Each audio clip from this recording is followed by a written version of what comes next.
സ്തുതിച്ച് പ്രാർത്ഥിക്കാം. Hallelujah, hallelujah. നാളിതുവരെ ലഭിച്ച എല്ലാ കൃപകൾക്കും അനുഗ്രഹങ്ങൾക്കും നന്ദി പറയുന്നു. ഹല്ലേലൂയ, ആരാധന, ആരാധന, മഹത്വം, ആരാധന, ആരാധന. Hallelujah, hallelujah, hallelujah.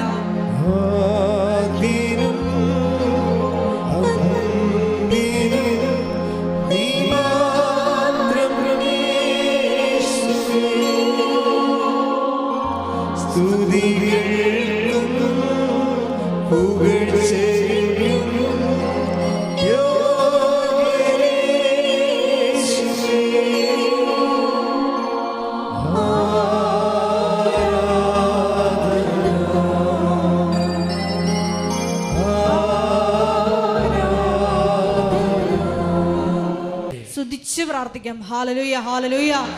മരിയൻ ഉടമ്പടി എടുത്ത് പ്രാർത്ഥിക്കുന്ന ഞങ്ങളുടെ കുടുംബങ്ങളെ വിശുദ്ധീകരിക്കണമെന്ന് പ്രാർത്ഥിക്കുന്നു, ശക്തീകരിക്കണമെന്ന് പ്രാർത്ഥിക്കുന്നു, ആത്മാവാൽ വഴി നടത്തണമെന്ന് പ്രാർത്ഥിക്കുന്നു, സാക്ഷികളാക്കി ഉയർത്തണമെന്ന് പ്രാർത്ഥിക്കുന്നു. Hallelujah, hallelujah.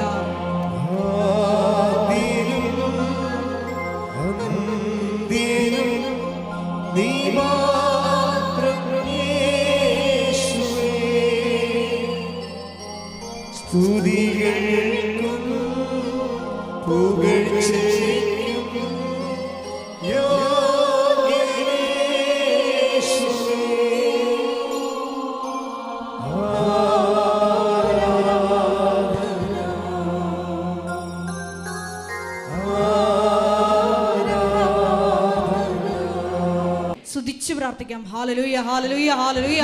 മഹത്വം, മഹത്വം, ആരാധന, ആരാധന. Hallelujah, hallelujah. ദൈവമേ നന്ദി, ദൈവമേ മഹത്വം, ദൈവമേ ആരാധന. Hallelujah, hallelujah, hallelujah. കർത്താവേ, നിന്റെ ഉന്നതമായ നാമത്തിന് സ്വസ്ഥം ചെയ്യുന്ന കർത്താവേ, നിന്റെ വിശുദ്ധ പൗരോഹിത്യത്തെ മഹത്വപ്പെടുത്തണമേ.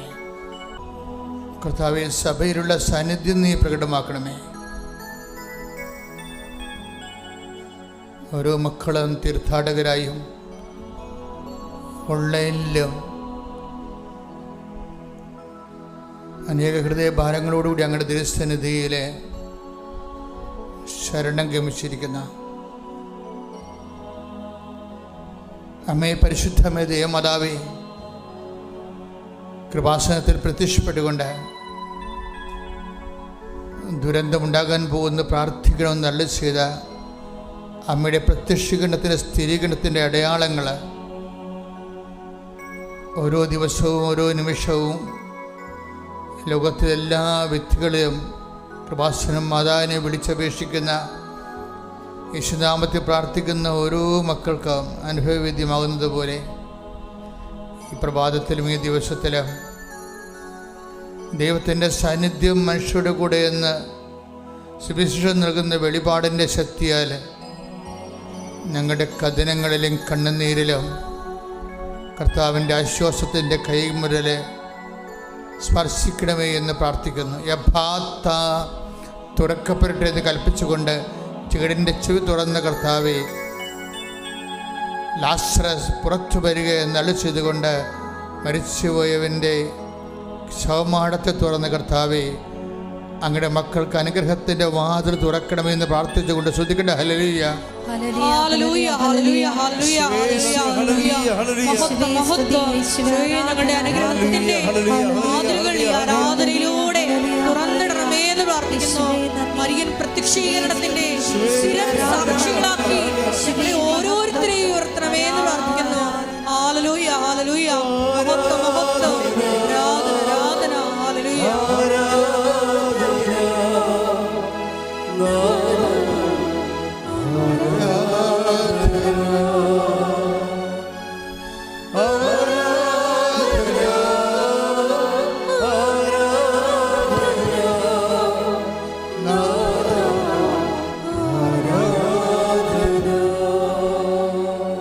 കർത്താവേ, നിന്റെ ഉന്നതമായ നാമത്തിന് സ്വസ്ഥം ചെയ്യുന്ന കർത്താവേ, ദിവ്യകാരുണ്യമേ, ഈശോ ഞങ്ങൾക്ക് വേണ്ടി ക്രൂശിക്കപ്പെട്ടതിൻ്റെയും തിരുവിലാവിൽ മുറിവേറ്റതിൻ്റെയും നീ ഏറ്റുവാങ്ങിച്ച പരിഹാരപൂർണമായ തിരുമരണത്തിൻ്റെയും മഹത്വപൂർണ്ണമായ ഉയർത്തെഴുന്നേൽപ്പിൻ്റെ സ്വർഗത്തിൻ്റെ അവശേഷിപ്പായ ദിവ്യകാരുണ്യത്തിൻ്റെ തിരുസന്നിധിയിൽ ഞങ്ങൾ അങ്ങയുടെ തിരുസന്നിധി നിന്നുകൊണ്ട് നിന്റെ നാഥനും രക്ഷകനും ഏറ്റുപറഞ്ഞുകൊണ്ട് സ്തുതിക്കട്ടെ. ഹല്ലേലൂയ.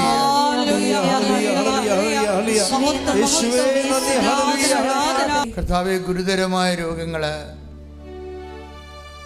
ഇനി എൻ്റെ ജീവിതം തീർന്ന് ഞാനിൽ നിന്ന് സുഖപ്പെട്ടാൽ പോലും എനിക്ക് ജോലിയെടുത്ത് ജീവിക്കാൻ പറ്റത്തില്ല എന്ന് മനസ്സിൽ ഓരോ ദിവസവും ഓരോ വിപത്തിനെ ഓർത്ത് സങ്കടപ്പെടുന്നവരെ ഈ പ്രഭാതത്തിലെ കാനായിലെ കല്യാണ വിരുന്നിലെ അങ്ങയോട് മാധ്യസ്ഥം യാചിക്കാൻ ദൈവം കൽപ്പിച്ചു നൽകിയ പരിശുദ്ധ അമ്മയുടെ മാധ്യസ്ഥത്തിൽ ഞങ്ങളെല്ലാ രോഗികൾക്കും വേണ്ടി പ്രാർത്ഥിക്കുന്നു.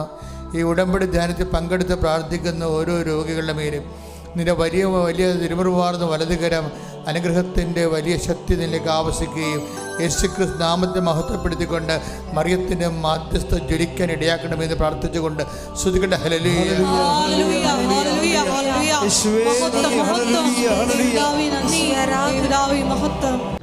ഓരോ ആരാധനയിലും നമുക്ക് അനുഭവങ്ങൾ ലഭിക്കുന്നത് പരിശുദ്ധാത്മാവിൽ ആരാധിക്കുവാനും ആത്മാവിൻ്റെ അഭിഷേകത്തിന് അയോഗ്യതയുണ്ടെങ്കിൽ അത് ഓർത്തുകൊണ്ട് അനുതാപത്തോടെ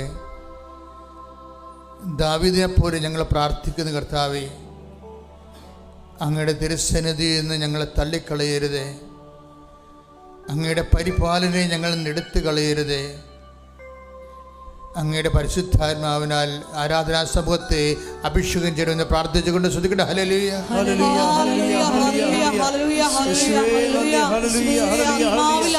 ആരാധിക്കാനുള്ള വലിയ അഭിഷേകം നിങ്ങൾക്ക് നൽകണമേ. അനുതാപമില്ലാത്തവർക്ക് അഭിഷേകമില്ല എന്നുള്ളതാണ് ആരാധനയുടെ അടിസ്ഥാന പ്രമാണം.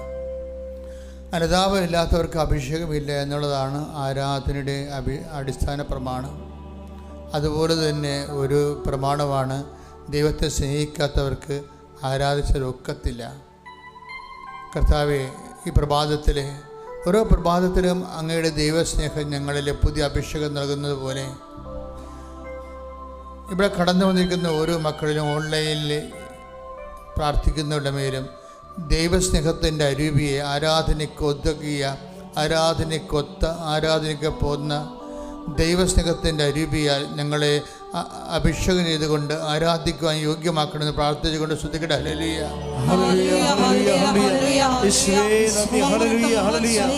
എൻ്റെ പ്രിയമുള്ളവരെ, ഇന്നലെ 16 കോടിയോളം കടമുള്ള ഒരു മകനെ അൾത്താറയിലെ പ്രാർത്ഥനയിൽ കണ്ടുമുട്ടി. ഇതുപോലെ വളരെ ഗ്രീവിയസ് ആയിട്ടുള്ള, അതുപോലെ തന്നെ ഇന്നലെ പ്രാർത്ഥിക്കാൻ വന്ന ഭർത്താവ് 8 പ്രാവശ്യം വെടിവെച്ച ഒരു ഭാര്യയെ അവളുടെ ഹൃദയത്തിലും നാക്കിലുമൊക്കെ വെടിയുണ്ട ചീറിപ്പോയി പാഞ്ഞതിൻ്റെ ഒരു പ്രത്യേക ഒരു ജീവിയായി നിൽക്കുന്ന അങ്ങനെയുള്ളവരൊക്കെയാണ് അൾത്താറയിൽ വരുന്നത്.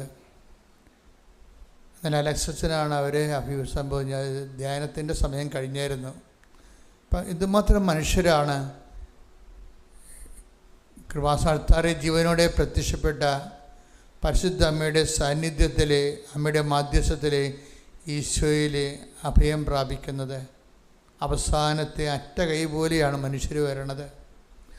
അങ്ങനെ അറ്റകൈ അവസാനത്തെ അഭയകേന്ദ്രം എന്ന രീതിയിൽ വന്നിട്ടുള്ള അനേകം മക്കൾ, വന്നു പോയിട്ടുള്ളവർ, ഇപ്പോൾ പ്രാർത്ഥിച്ചുകൊണ്ടിരിക്കുന്നവർ, അവരുടെ മേലെല്ലാം സ്വർഗം തുറക്കപ്പെടട്ടെ എന്ന് പ്രാർത്ഥിക്കുന്നു. അവരുടെ കെട്ടുകൾ അഴിയപ്പെടുകയും അവർ സൗഖ്യം പ്രാപിക്കുകയും ദൈവത്തിൻ്റെ ശക്തി, മാതാവിൻ്റെ മധ്യസ്ഥം അനുഭവിക്കാൻ ഇടയാക്കി പ്രാർത്ഥിച്ചുകൊണ്ട് ശ്രുതികട. ഹല്ലേലൂയ.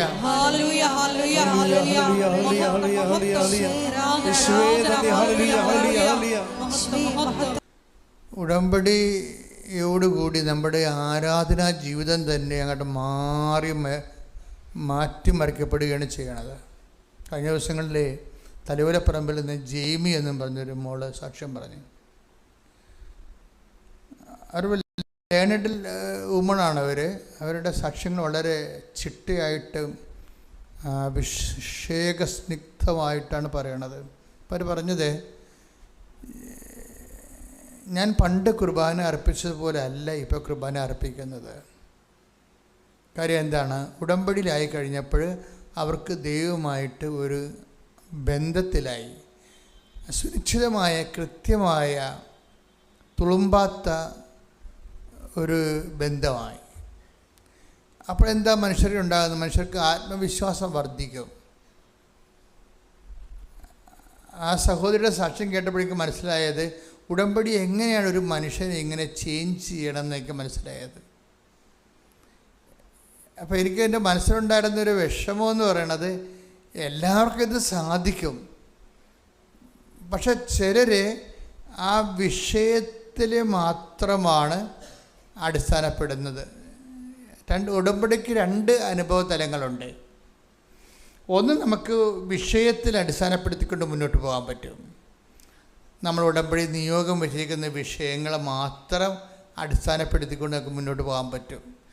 അതിൻ്റെ ഗ്രോത്തുകളെ, അത് നടക്കണുണ്ടോ, എന്തുമാത്രം സ്ലോയാണ് സ്പീഡാണെന്നൊക്കെ പരിശോധിച്ചുകൊണ്ട് ആ നിയോഗങ്ങളെ നിബദ്ധമായിട്ട് നമുക്ക് മുന്നോട്ട് പോകാൻ പറ്റും. അപ്പോൾ വരുന്നൊരു വിഷയം നമ്മുടെ വിഷയബന്ധിയായിട്ട് മാറും. അപ്പോൾ കുറച്ച് കഴിയുമ്പോൾ ദൈവവും നമ്മളുമായിട്ടുള്ള ബന്ധം ഒരു ഡ്രൈ റിലേഷനായി പോകും.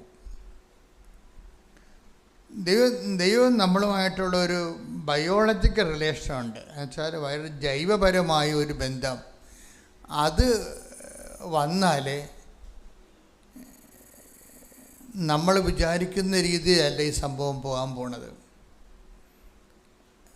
എനിക്കിപ്പോഴും മനസ്സിലാക്കുന്ന ഉടമ്പടിയുടെ ഒരു 10% സാധ്യതകൾ മാത്രമേ ഇപ്പോഴും സാക്ഷ്യം പറഞ്ഞ് ആൾക്കാർക്ക് അനുഭവിക്കാൻ ഇടയായിട്ടുള്ളതെന്നുള്ളതാണ്. ഉടമ്പടിയുടെ ഒരു 10% സാധ്യതകൾ മാത്രമേ മനുഷ്യൻ ഇപ്പോഴും സാച്ചുറേറ്റ് ചെയ്തിട്ടുള്ളത്, സാക്ഷാത്കരിച്ചിട്ടുള്ളത്. എന്ന് വെച്ചാൽ ഇതിൻ്റെ കാരണം, ഇതിൽ ഇൻവെസ്റ്റ് ചെയ്യുന്ന വ്യക്തികളുടെ ആത്മീയ നിലവാരം അനുസരിച്ച് കൊണ്ടാണ് ഈ ഉടമ്പടിയുടെ ദൈവാനുഭവ സാധ്യത എന്ന് പറയുന്നത്. അപ്പോൾ ആരെങ്കിലും തുണിഞ്ഞു കെട്ടി എൻ്റെ വിഷയത്തെക്കാൾ വലുത് എനിക്കെൻ്റെ ദൈവമാണെന്ന് ചിന്തിച്ചാൽ 50% പ്രീമിയം ആയിട്ടാണ് ഈ സാധനം ഡെവലപ്പ് ചെയ്ത് വരുന്നത്. എൻ്റെ വിഷയത്തെക്കാൾ വലുത് എനിക്കെൻ്റെ ദൈവമാണ് എന്ന് പറഞ്ഞു നോക്കിയേ. എൻ്റെ വിഷയത്തെക്കാൾ വലുത് എനിക്ക് എൻ്റെ ദൈവമാണ്. ദൈവമാണ് എൻ്റെ വിഷയം, ദൈവമാണ് എൻ്റെ വിഷയം. അങ്ങനെ വന്നു കഴിഞ്ഞാൽ അത് നിങ്ങൾക്ക് അച്ഛൻ പറഞ്ഞു തരുന്നത് കൊണ്ടല്ല, ആന്തരികമായിട്ടൊരു അഭിഷേക വിധി പ്രകാരം ബോധ്യത്തിലേക്ക് വന്നു കഴിഞ്ഞാൽ ഭയങ്കര ചേഞ്ച് വരും. ഇപ്പം കഴിഞ്ഞ ദിവസങ്ങളിൽ ഞാൻ ഒരു വൈദികൻ്റെ ടോക്ക് കേട്ട്. അങ്ങനെ സ്വാഭാവികമായിട്ട് റീൽസൊക്കെ നോക്കുമ്പോൾ കാണുന്നതാണ്.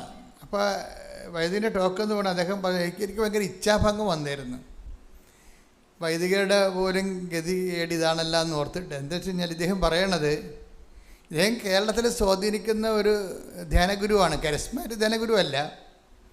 അപ്പം അദ്ദേഹം പറയണത്, എനിക്ക് ഈ കരിസ്മാറ്റിക് മേഖലയോട് ഞാനൊരു റെസ്പെക്റ്റബിൾ ഡിസ്റ്റൻസ് കീപ്പ് ചെയ്യുന്ന ആളാണെന്ന്.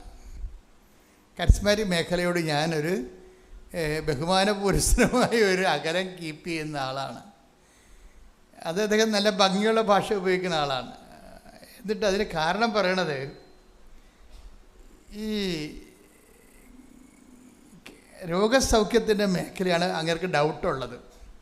അപ്പോൾ അദ്ദേഹം ചോദിക്കേണ്ട ഒരു ചോദ്യമുണ്ട്, ഈ രോഗസൗഖ്യത്തിൻ്റെ മേഖലയിൽ ഒരു ഓട്ടിസം രോഗിയെ കൊണ്ടുവന്ന് സുഖപ്പെട്ടിട്ടുള്ള ഏതെങ്കിലും ചരിത്രമുണ്ടോ?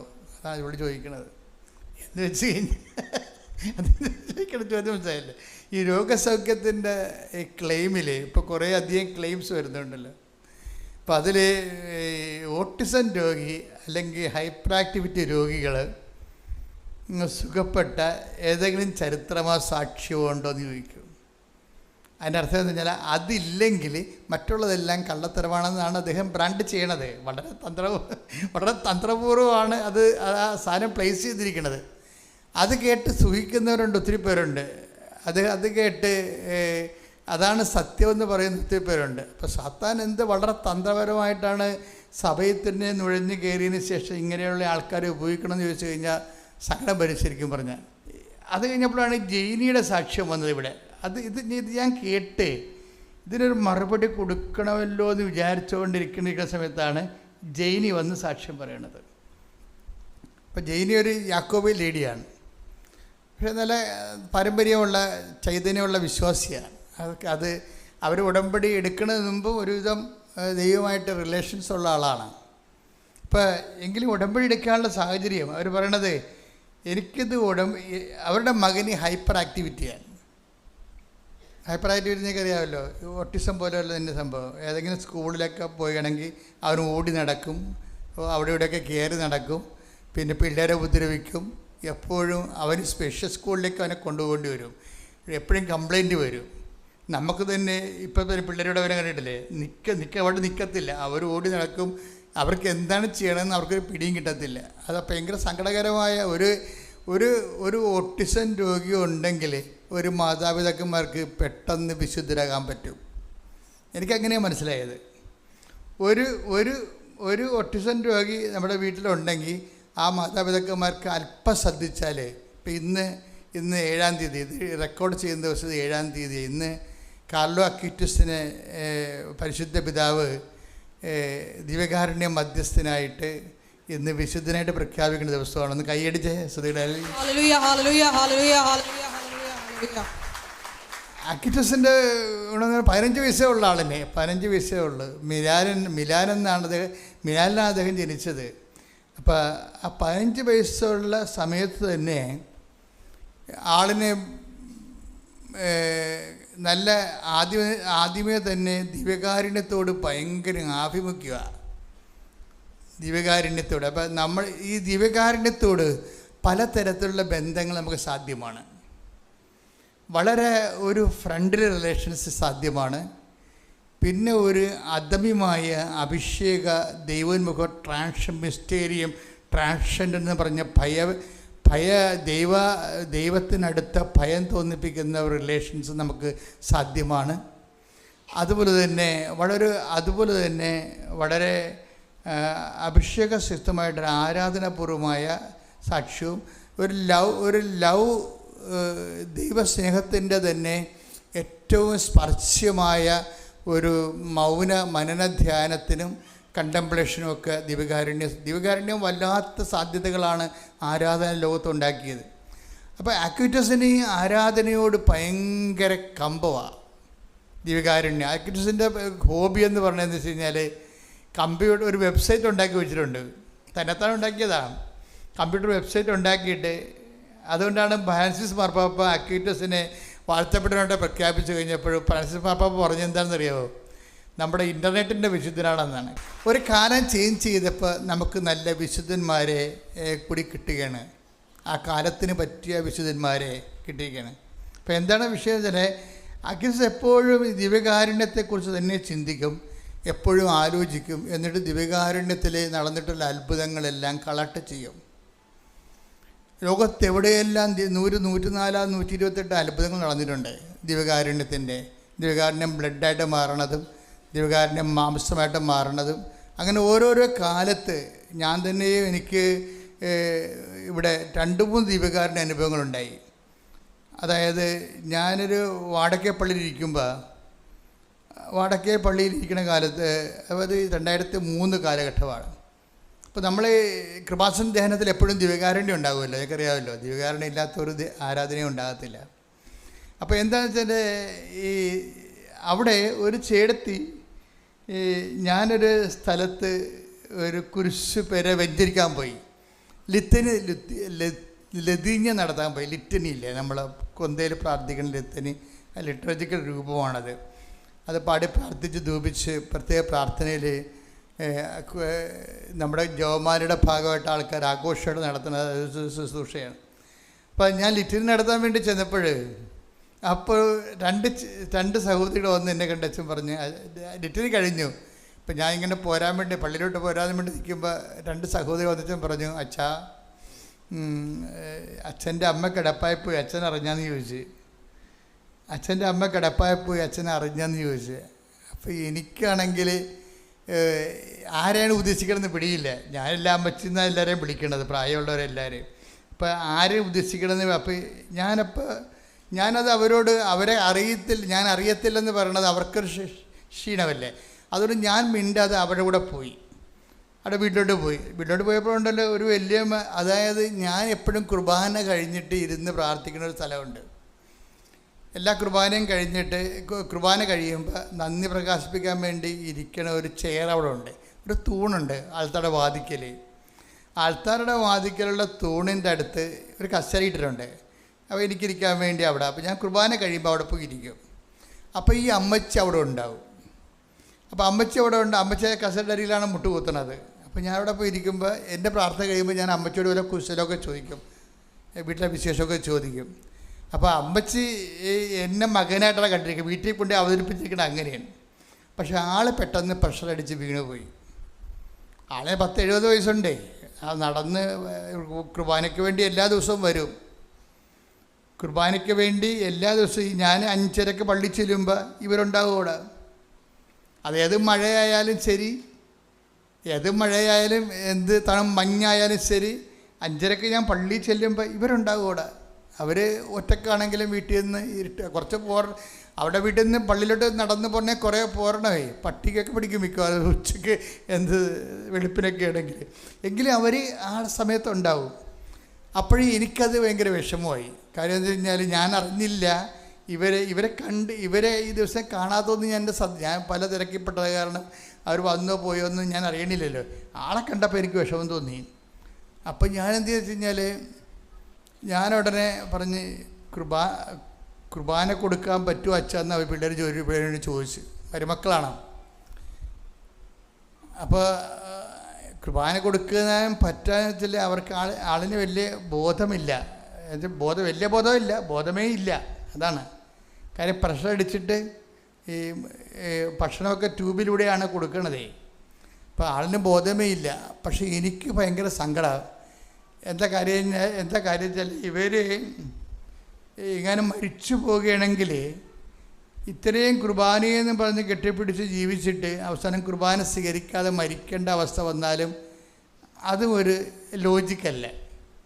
അപ്പോൾ ഞാൻ പറഞ്ഞു, എനിവേ എന്തായാലും ശരി, ഇവർക്കല്ലേ ബോധമില്ലാതുള്ളൂ, ഈശോയ്ക്ക് ബോധമുണ്ടല്ല. ഞാൻ അങ്ങനെ ചിന്തിച്ചത്, പ്രാക്ടിക്കലായിട്ട് ചിന്തിച്ചത്. അപ്പം ഞാൻ ചെന്ന് മഠത്തിൽ പോയി കുർബാന എടുത്തുകൊണ്ട് വന്നു. അപ്പോൾ കുർബാന ഒന്നും നമുക്ക് കൊടുക്കാൻ പറ്റത്തില്ല, കുർബാന ഇറങ്ങത്തില്ല. അപ്പം അതുകൊണ്ട് ഞാൻ ഈ നഖത്തോളം ഉള്ള വീതിയിൽ തരിയിലാണ് കുർബാന എടുത്തത്. ഇത്തിരി ചെറിയ, അത് വളരെ ഒരു ചെറിയ ചെറിയ ഒരു കഷ്ണം, കണ്ണിന് പിടിക്കാവുന്ന രീതിയിലുള്ള ഒരു കഷ്ണം എടുത്ത് കൊണ്ടുവന്നു. കാര്യം ഈ ട്യൂബിലൂടെ വായിലൂടെ ബോധമില്ലാത്ത ആളിൻ്റെ വായിൽ ഇതുകൊണ്ട് വെച്ചാൽ അവർ ഇറക്കത്തില്ല. ഇവിടെ എല്ലാം ഇങ്ങനെ മരവിച്ചിരിക്കുക, ഇറക്കത്തില്ല. അപ്പോൾ എന്ത് ചെയ്യുമെന്ന് വെച്ച് കഴിഞ്ഞാൽ ഞാൻ ആ കുർബാന എല്ലാ പ്രാർത്ഥനകളും മുട്ടതെന്ന് വൃത്തിയായിട്ട് ചെല്ലിയതിന് ശേഷം 1 ടീസ്പൂൺ എടുത്തിട്ട് അതിൽ ചൂടുവെള്ളം ആറ്റിയെടുത്ത് അല്പം, എന്നിട്ട് ഈ തരിയുള്ള കുർബാന പ്രാർത്ഥിച്ച് അതിൽ അരച്ച് അതിൽ കലക്കി ആ വെള്ളത്തിൽ. എന്നിട്ട് ഈ വെള്ളമാണ് ഞാനിവർക്ക് ഒഴിച്ചു കൊടുക്കുന്നത്. എന്തിനാണ്? നിത്യശാന്തി പ്രാർത്ഥനയുടെ ഭാഗമായിട്ട് ഒഴിച്ചു കൊടുക്കുന്നതാണ് ഇവർക്ക്. കാര്യം ഇവർ കുർബാനയ്ക്ക് വേണ്ടി അത്രയും ഈശോയുമായിട്ട് ബന്ധമുണ്ടായിരുന്ന ആളാണ്. കുർബാന സ്വീകരിക്കാതെ ഇവർ പിരിഞ്ഞു പോകുമ്പോൾ നമുക്കുണ്ടാകുന്നൊരു സങ്കടമുണ്ട്. അതുകൊണ്ട് അങ്ങനെ വരാതിരിക്കാൻ ഈ കുർബാന ഇവർക്ക് കൊടുക്കുന്നത്. ഞാൻ കുർബാന കൊടുത്തിട്ട് പോന്ന് ഈ ആത്മാവിനെ ഈശോയ്ക്ക് ഏൽപ്പിച്ച് പോന്ന് ഒരു 4 ദിവസം കഴിഞ്ഞപ്പോഴുണ്ട് ഈ ചേടത്തി വന്ന് അൽത്താരയിൽ നിൽക്കണം.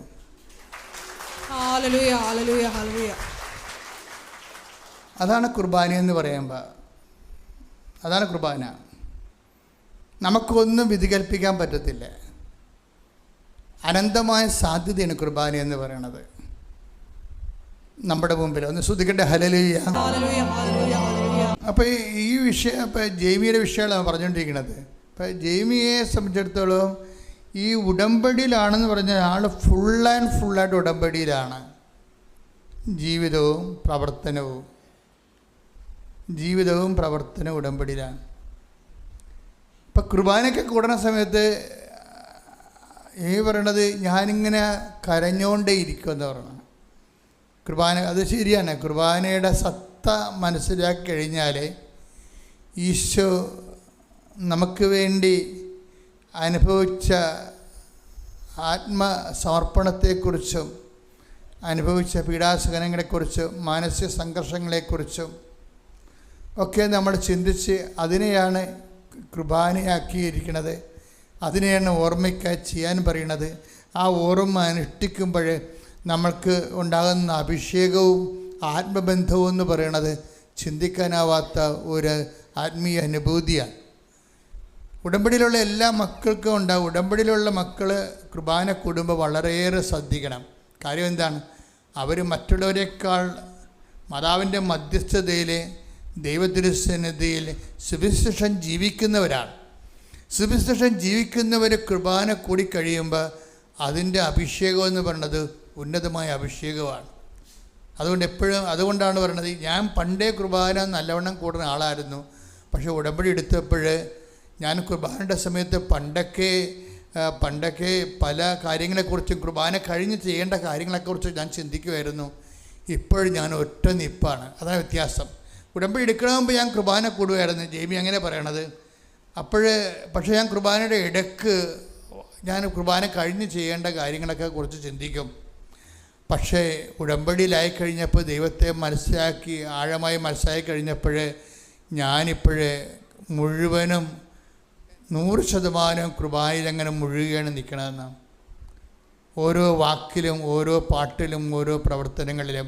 കാര്യം എല്ലാ രീതിയിലുമുള്ള കുർബാനകളിലെല്ലാം വളരെ ശക്തമായ ദൈവസാന്നിധ്യത്തിൻ്റെ പാട്ടുകളുണ്ട്. അപ്പം അതൊക്കെ നിങ്ങൾ കേൾക്കുമ്പോൾ തന്നെ അതിൻ്റെ കൂടെ ഏത് റൈറ്റിലെ കുർബാനയ്ക്കാണ് പങ്കെടുക്കുന്നത് അതിൻ്റെ കൂടെ അങ്ങ് പാടുകയും പ്രാർത്ഥിക്കുകയും മൗനമായി. ഇപ്പോൾ ലാറ്റിൻ കുർബാന മാസത്തിനൊക്കെ ആണെങ്കിൽ മൗനമായ സമയങ്ങളുണ്ട്. കുർബാന സ്വീകരിച്ചു കഴിഞ്ഞാൽ പിന്നെ സേക്രഡ് സൈലൻസ് എന്ന് പറയും. അത് വല്ലാത്തൊരു സമയമാണ്. അതുപോലെ തന്നെ നമ്മൾ കുർബാന തുടങ്ങാൻ തീരത്തും ഒരു സൈലൻസ് ഉണ്ട്. അനുതാപത്തിൻ്റെ, നിശബ്ദതയുടെ, ബഹളം ഇല്ലാതെ മനുഷ്യൻ ദൈവമായിട്ട് കണ്ടുമുട്ടുന്നുമ്പോഴുള്ളൊരു ഹോംവർക്കാണ് ആ ടൈം. ദൈവമായിട്ട് കണ്ടുമുട്ടിക്കഴിഞ്ഞുള്ള ദൈവത്തോടുള്ള മനസ്സിൻ്റെ സംവേദനങ്ങളാണ് അവസാനത്തെ സേക്രഡ് സൈലൻസ് എന്ന് പറയുന്നത്. അപ്പോൾ ഇതെല്ലാം ദൈവം നമുക്ക് നൽകിയിരിക്കുന്നത് ആവുന്ന വിധത്തിലെല്ലാം ദൈവമായിട്ട് മനുഷ്യൻ ജീവിക്കാനാണ്. നമുക്ക് പലപ്പോഴും പറ്റുന്നൊരു വിഷയം, ദൈവമായിട്ട് നമ്മൾ ഗുരുതരമായൊരു ജീവിതമില്ല, പിന്നെ ഒരു ആചാര അനുഷ്ഠാന പ്രകാരമുള്ളൊരു കാട്ടിക്കൂട്ടലും ഉള്ള സാങ്കേതികതകളാണ് ഉള്ളത്. അപ്പം ആ ഒരു ലെവല് നിങ്ങൾ ചേഞ്ച് ചെയ്യണം. ഒന്ന് പ്രാർത്ഥിക്കുക. കർത്താവായ ദൈവമേ, ആഴമായ ആത്മബന്ധത്തോടെ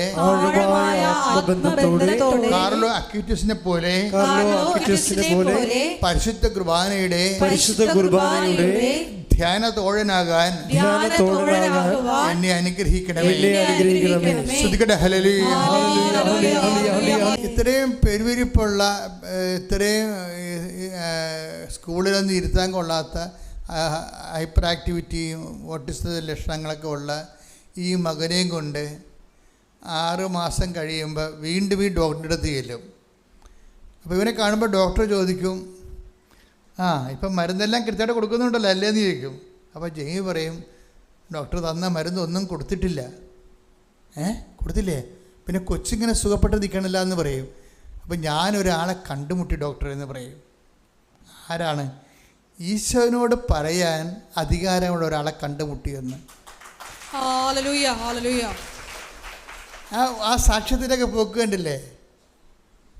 ഞാനൊരാളെ കണ്ടുമുട്ടിയെന്ന്. ആരെയാണ്? മാതാവിനെ കണ്ടുമുട്ടിയ കാര്യം പറയുകയാണ്. എന്നിട്ട് ജെയ്മി അതൊക്കെ പറഞ്ഞ ഒരു കാര്യമുണ്ട്. അമ്മയെ എനിക്ക് പുതിയ ആളല്ല, ഞാൻ കോൺവെന്റ് സ്കൂളിലാണ് പഠിച്ചത്, എനിക്ക് അമ്മേനെ അറിയാം. അപ്പോൾ എൻ്റെ മനസ്സ് പറഞ്ഞ്, നമ്മൾക്ക് അമ്മേനെ എല്ലാവർക്കും അറിയാം, പക്ഷേ നമ്മൾ അറിയാത്ത അമ്മയാണ് കൃപാസനത്തിലത്. അത് വേറെ ഒരു ലെവലാണത്. കാര്യം എന്ന് വെച്ച് കഴിഞ്ഞാൽ ദുരന്തം ഉണ്ടാകാൻ പ്രാർത്ഥിക്കണമെന്നാണ് 2004 ഡിസംബർ 7 അമ്മയുടെ പ്രത്യക്ഷ പറയണത്. അത് സിൽവർ ഗ്രേയിൽ സമയഘടികാരം നെഞ്ചിൽ ചാർത്തിയിട്ട്, അപ്പോൾ ദുരന്തം ഒരു വ്യക്തി ഒരു ദുരന്തം അനുഭവിച്ചാൽ അതിന് ലോകത്ത് പ്രാർത്ഥിക്കാനുള്ള ഏക ഇടമാണ് കൃപാസനം. അതാണ് കൃപാസനം മാതാവ്. അപ്പം നിനക്ക് ദുരന്തമായിട്ട് തോന്നണം അത്. പക്ഷെ നീ ഈ ജെയ്മിയെപ്പോലെ തന്നെ ഇതുപോലെയുള്ള അനേകം മക്കളുണ്ട്, വെച്ച് കഴിഞ്ഞാൽ അതുപോലെ തന്നെ ഉടമ്പടി എന്തുമാത്രം ദൈവസ്നേഹത്തോടെയാണ് പറയണത്. ഞാൻ എൻ്റെ മകനെ സുഖപ്പെടുത്തണമെന്ന് അമ്മയോട് പറഞ്ഞിട്ടില്ല. അതാണ് പറയണത്. ഞാൻ എൻ്റെ മകനെ സുഖപ്പെടുത്തണമെന്ന് അമ്മയോട് പറഞ്ഞിട്ടില്ല. ഞാൻ അമ്മയോട് പറഞ്ഞത് അവൻ വളർന്നു വരികയാണ്, അവൻ്റെ കാലത്ത് അവന് ജീവിക്കാൻ പറ്റുന്ന ഒരു സാഹചര്യം ഉണ്ടാകണം. വളരെ മിനിമമാണ് ആഗ്രഹിക്കുന്നത്. എന്നിട്ട് നാട്ടുകാർ അവനെ കൈവെക്കരുത്, അവന് ജീവിച്ചു പോകണം. മിനിമമാണ് ഞാൻ ചോദിച്ചത്. അമ്മ തന്നത് മാക്സിമം ആണെന്ന്. ശ്രുതികട ഹല്ലേലൂയ.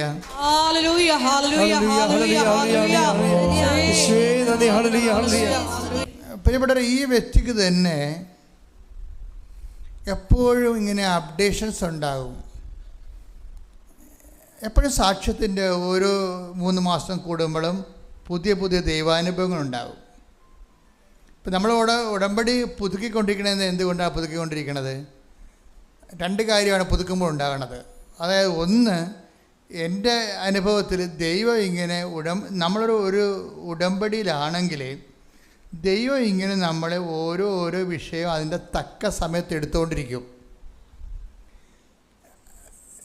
നമ്മൾ ഉടമ്പടി പുതുക്കിയില്ലെങ്കിൽ നമ്മൾ വിചാരിക്കും ഈ കാര്യം നടക്കുമ്പോൾ ഉടമ്പടി പുതുക്കില്ലെങ്കിലും കാര്യം നടന്നല്ല എന്ന് വിചാരിക്കും. അതങ്ങനെയല്ല നടക്കണത്. അത് നിങ്ങൾ ഉടമ്പടിയിലായിരിക്കുമ്പോൾ തന്നെ ദൈവം അത് ടേക്കപ്പ് ചെയ്തിട്ട് അതാതിൻ്റെ കാലത്ത്, ഇപ്പം അങ്ങനെ ഒരു വാക്കുണ്ട്, ദൈവം എല്ലാം take the word of God അതാതിൻ്റെ കാലത്ത് നല്ലതായിരിക്കത്ത വിധം സൃഷ്ടിക്കുന്നു. അതാണ് ദൈവത്തിൻ്റെ ഒരു സമയക്രമീകരണം എന്ന് പറയുന്നത്. ഇപ്പം നമ്മൾ ഉടമ്പടി വെക്കുന്ന 6 കാര്യങ്ങളും 6 കാലമായിരിക്കും. 6 കാര്യത്ത് അതാതിൻ്റെ കാലത്താണ് ഈ സംഭവം നടക്കുന്നത്. Take the word of God. ശ്രുതികട ഹല്ലേലൂയ. പ്രഭാഷകൻ 39:34. ഒന്ന് മറ്റൊന്നിനേക്കാൾ മോശമാണെന്ന് പറയാനാവില്ല. ഒന്ന് മറ്റൊന്നിനേക്കാൾ മോശമാണെന്ന് പറയാനാവില്ല. ഓരോന്നും യഥാകാലം നന്മയായി തെളിയും. ഉടമ്പടി നിയോഗങ്ങളുടെ രീതിയിൽ അതിൻ്റെ ഒരു കാലമുണ്ട്. അതിൻ്റെ ഒരു കാലം, അത് നടക്കേണ്ട കാലമുണ്ട്. ഇപ്പോൾ നമ്മൾ 2ാം ക്ലാസ്സിൽ പഠിക്കുന്ന വ്യക്തിക്ക് 3ാം ക്ലാസ്സിൽ 1ാം ക്ലാസ്സിൽ ചേർക്കുമ്പോൾ തന്നെ 3ാം ക്ലാസ്സിൽ കൊണ്ടുവന്നിട്ട് ഇരുത്തത്തില്ല. അപ്പോൾ അതുപോലെ തന്നെയാണ് അതാതിൻ്റെ കാലമുണ്ട്. അപ്പം അതുകൊണ്ട് നമ്മൾ ഉടമ്പടി പുതുക്കത്തിലാണെങ്കിലുള്ള ഗുണമെന്ന് പറയുന്നത് ദൈവം ഈ വിഷയങ്ങൾ അതിൻ്റെ സമയമാകുമ്പോൾ ചെയ്ത് മാറ്റും. അപ്പം നമ്മൾ ഓർക്കണമെന്ന് വെച്ചാൽ പിശാച പ്രവൃത്തിയിൽ പറയും, അയ്യോ ഞാനിപ്പോൾ ഉടമ്പടിയിലല്ലല്ലോ, എന്നിട്ട് എൻ്റെ കാര്യം നടന്നല്ലോ. അതിൻ്റെ കാര്യം നമ്മൾ അവിശ്വസ്തരായിരുന്നാലും ദൈവം take the word of God. ശ്രുതികട ഹല്ലേലൂയ. 2 തിമോത്തിയോസ് 2:13. 2 തിമോത്തി 2:13 എപ്പോഴും മറന്നു പോകാതിരിക്കേണ്ട വചനമാണ്. ക്യാപിറ്റൽ വേർഡാണ്. എന്താണ് 2 തിമോത്തി പറഞ്ഞേ? 2 തിമോത്തിയോസ് 2:13. എന്താണ് വിഷയം? നാം അവിശ്വസ്തരായിരുന്നാലും അവൻ വിശ്വസ്തനായിരിക്കും. ഇതൊരു പ്രശ്നമാണ്. ദൈവം അതാതിൻ്റെ കാലത്ത് നിങ്ങളുടെ നിയോഗങ്ങളെ ഏറ്റെടുത്തുകൊണ്ടിരിക്കും. പക്ഷെ നമ്മളെ സംബന്ധിച്ചിടത്തോളം അയ്യോ ഇനി പത്രം കൊടുക്കണമല്ല, ഇനി ചിലർക്ക് വിശുദ്ധി ജീവിക്കണ പോലും ഭയങ്കരമായിട്ടുള്ള ചലഞ്ചാണ്. അപ്പം അതുകൊണ്ട് അവർ ഉടമ്പടി അവസാനിക്കുമ്പോൾ ഈ ലോകത്താന്മാരാണെങ്കിലേ ലോകമാണ് ദൈവം എന്ന് പറഞ്ഞ് നടക്കുന്ന ആൾക്കാരില്ലേ, ഉദരമാണ് ദൈവം. Take the word of God. ശ്രുതികട hallelujah. Hallelujah hallelujah hallelujah hallelujah. യേശുവേ നന്ദി. Hallelujah hallelujah hallelujah. യേശുവേ ആരാധന ആരാധന ആരാധന. യേശുവേ നന്ദി മഹത്വം. ഫിലിപ്പി 3:19. ഫിലിപ്പിയർ 3:19. നാശമാണ് അവരുടെ അവസാനം. ഉദരമാണ് അവരുടെ ദൈവം. ലജ്ജാകരമായതിൽ അവർ അഭിമാനം കൊള്ളുന്നു. അപ്പം അതായത് ചിലർക്ക് ഉദരമാണ് ദൈവം. അതുകൊണ്ട് എന്താ പറയും, എങ്ങനെ അപ്പോൾ ഉടമ്പടി ഇല്ലെങ്കിൽ പിന്നെ ഉപവസിക്കേണ്ട കാര്യമില്ല ബുധനാഴ്ച. അപ്പോൾ ഉപവാസത്തിന് രക്ഷപ്പെടാൻ വേണ്ടി ഉടമ്പടി അവസാനിപ്പിക്കുന്നവരുണ്ട്. അവർക്കൊരു ആശ്വാസമാണ് ഉടമ്പടി തീരുമ്പോൾ. അതിൻ്റെ കാര്യം അവർ ലോകത്താന്മാരായതുകൊണ്ടാണ്.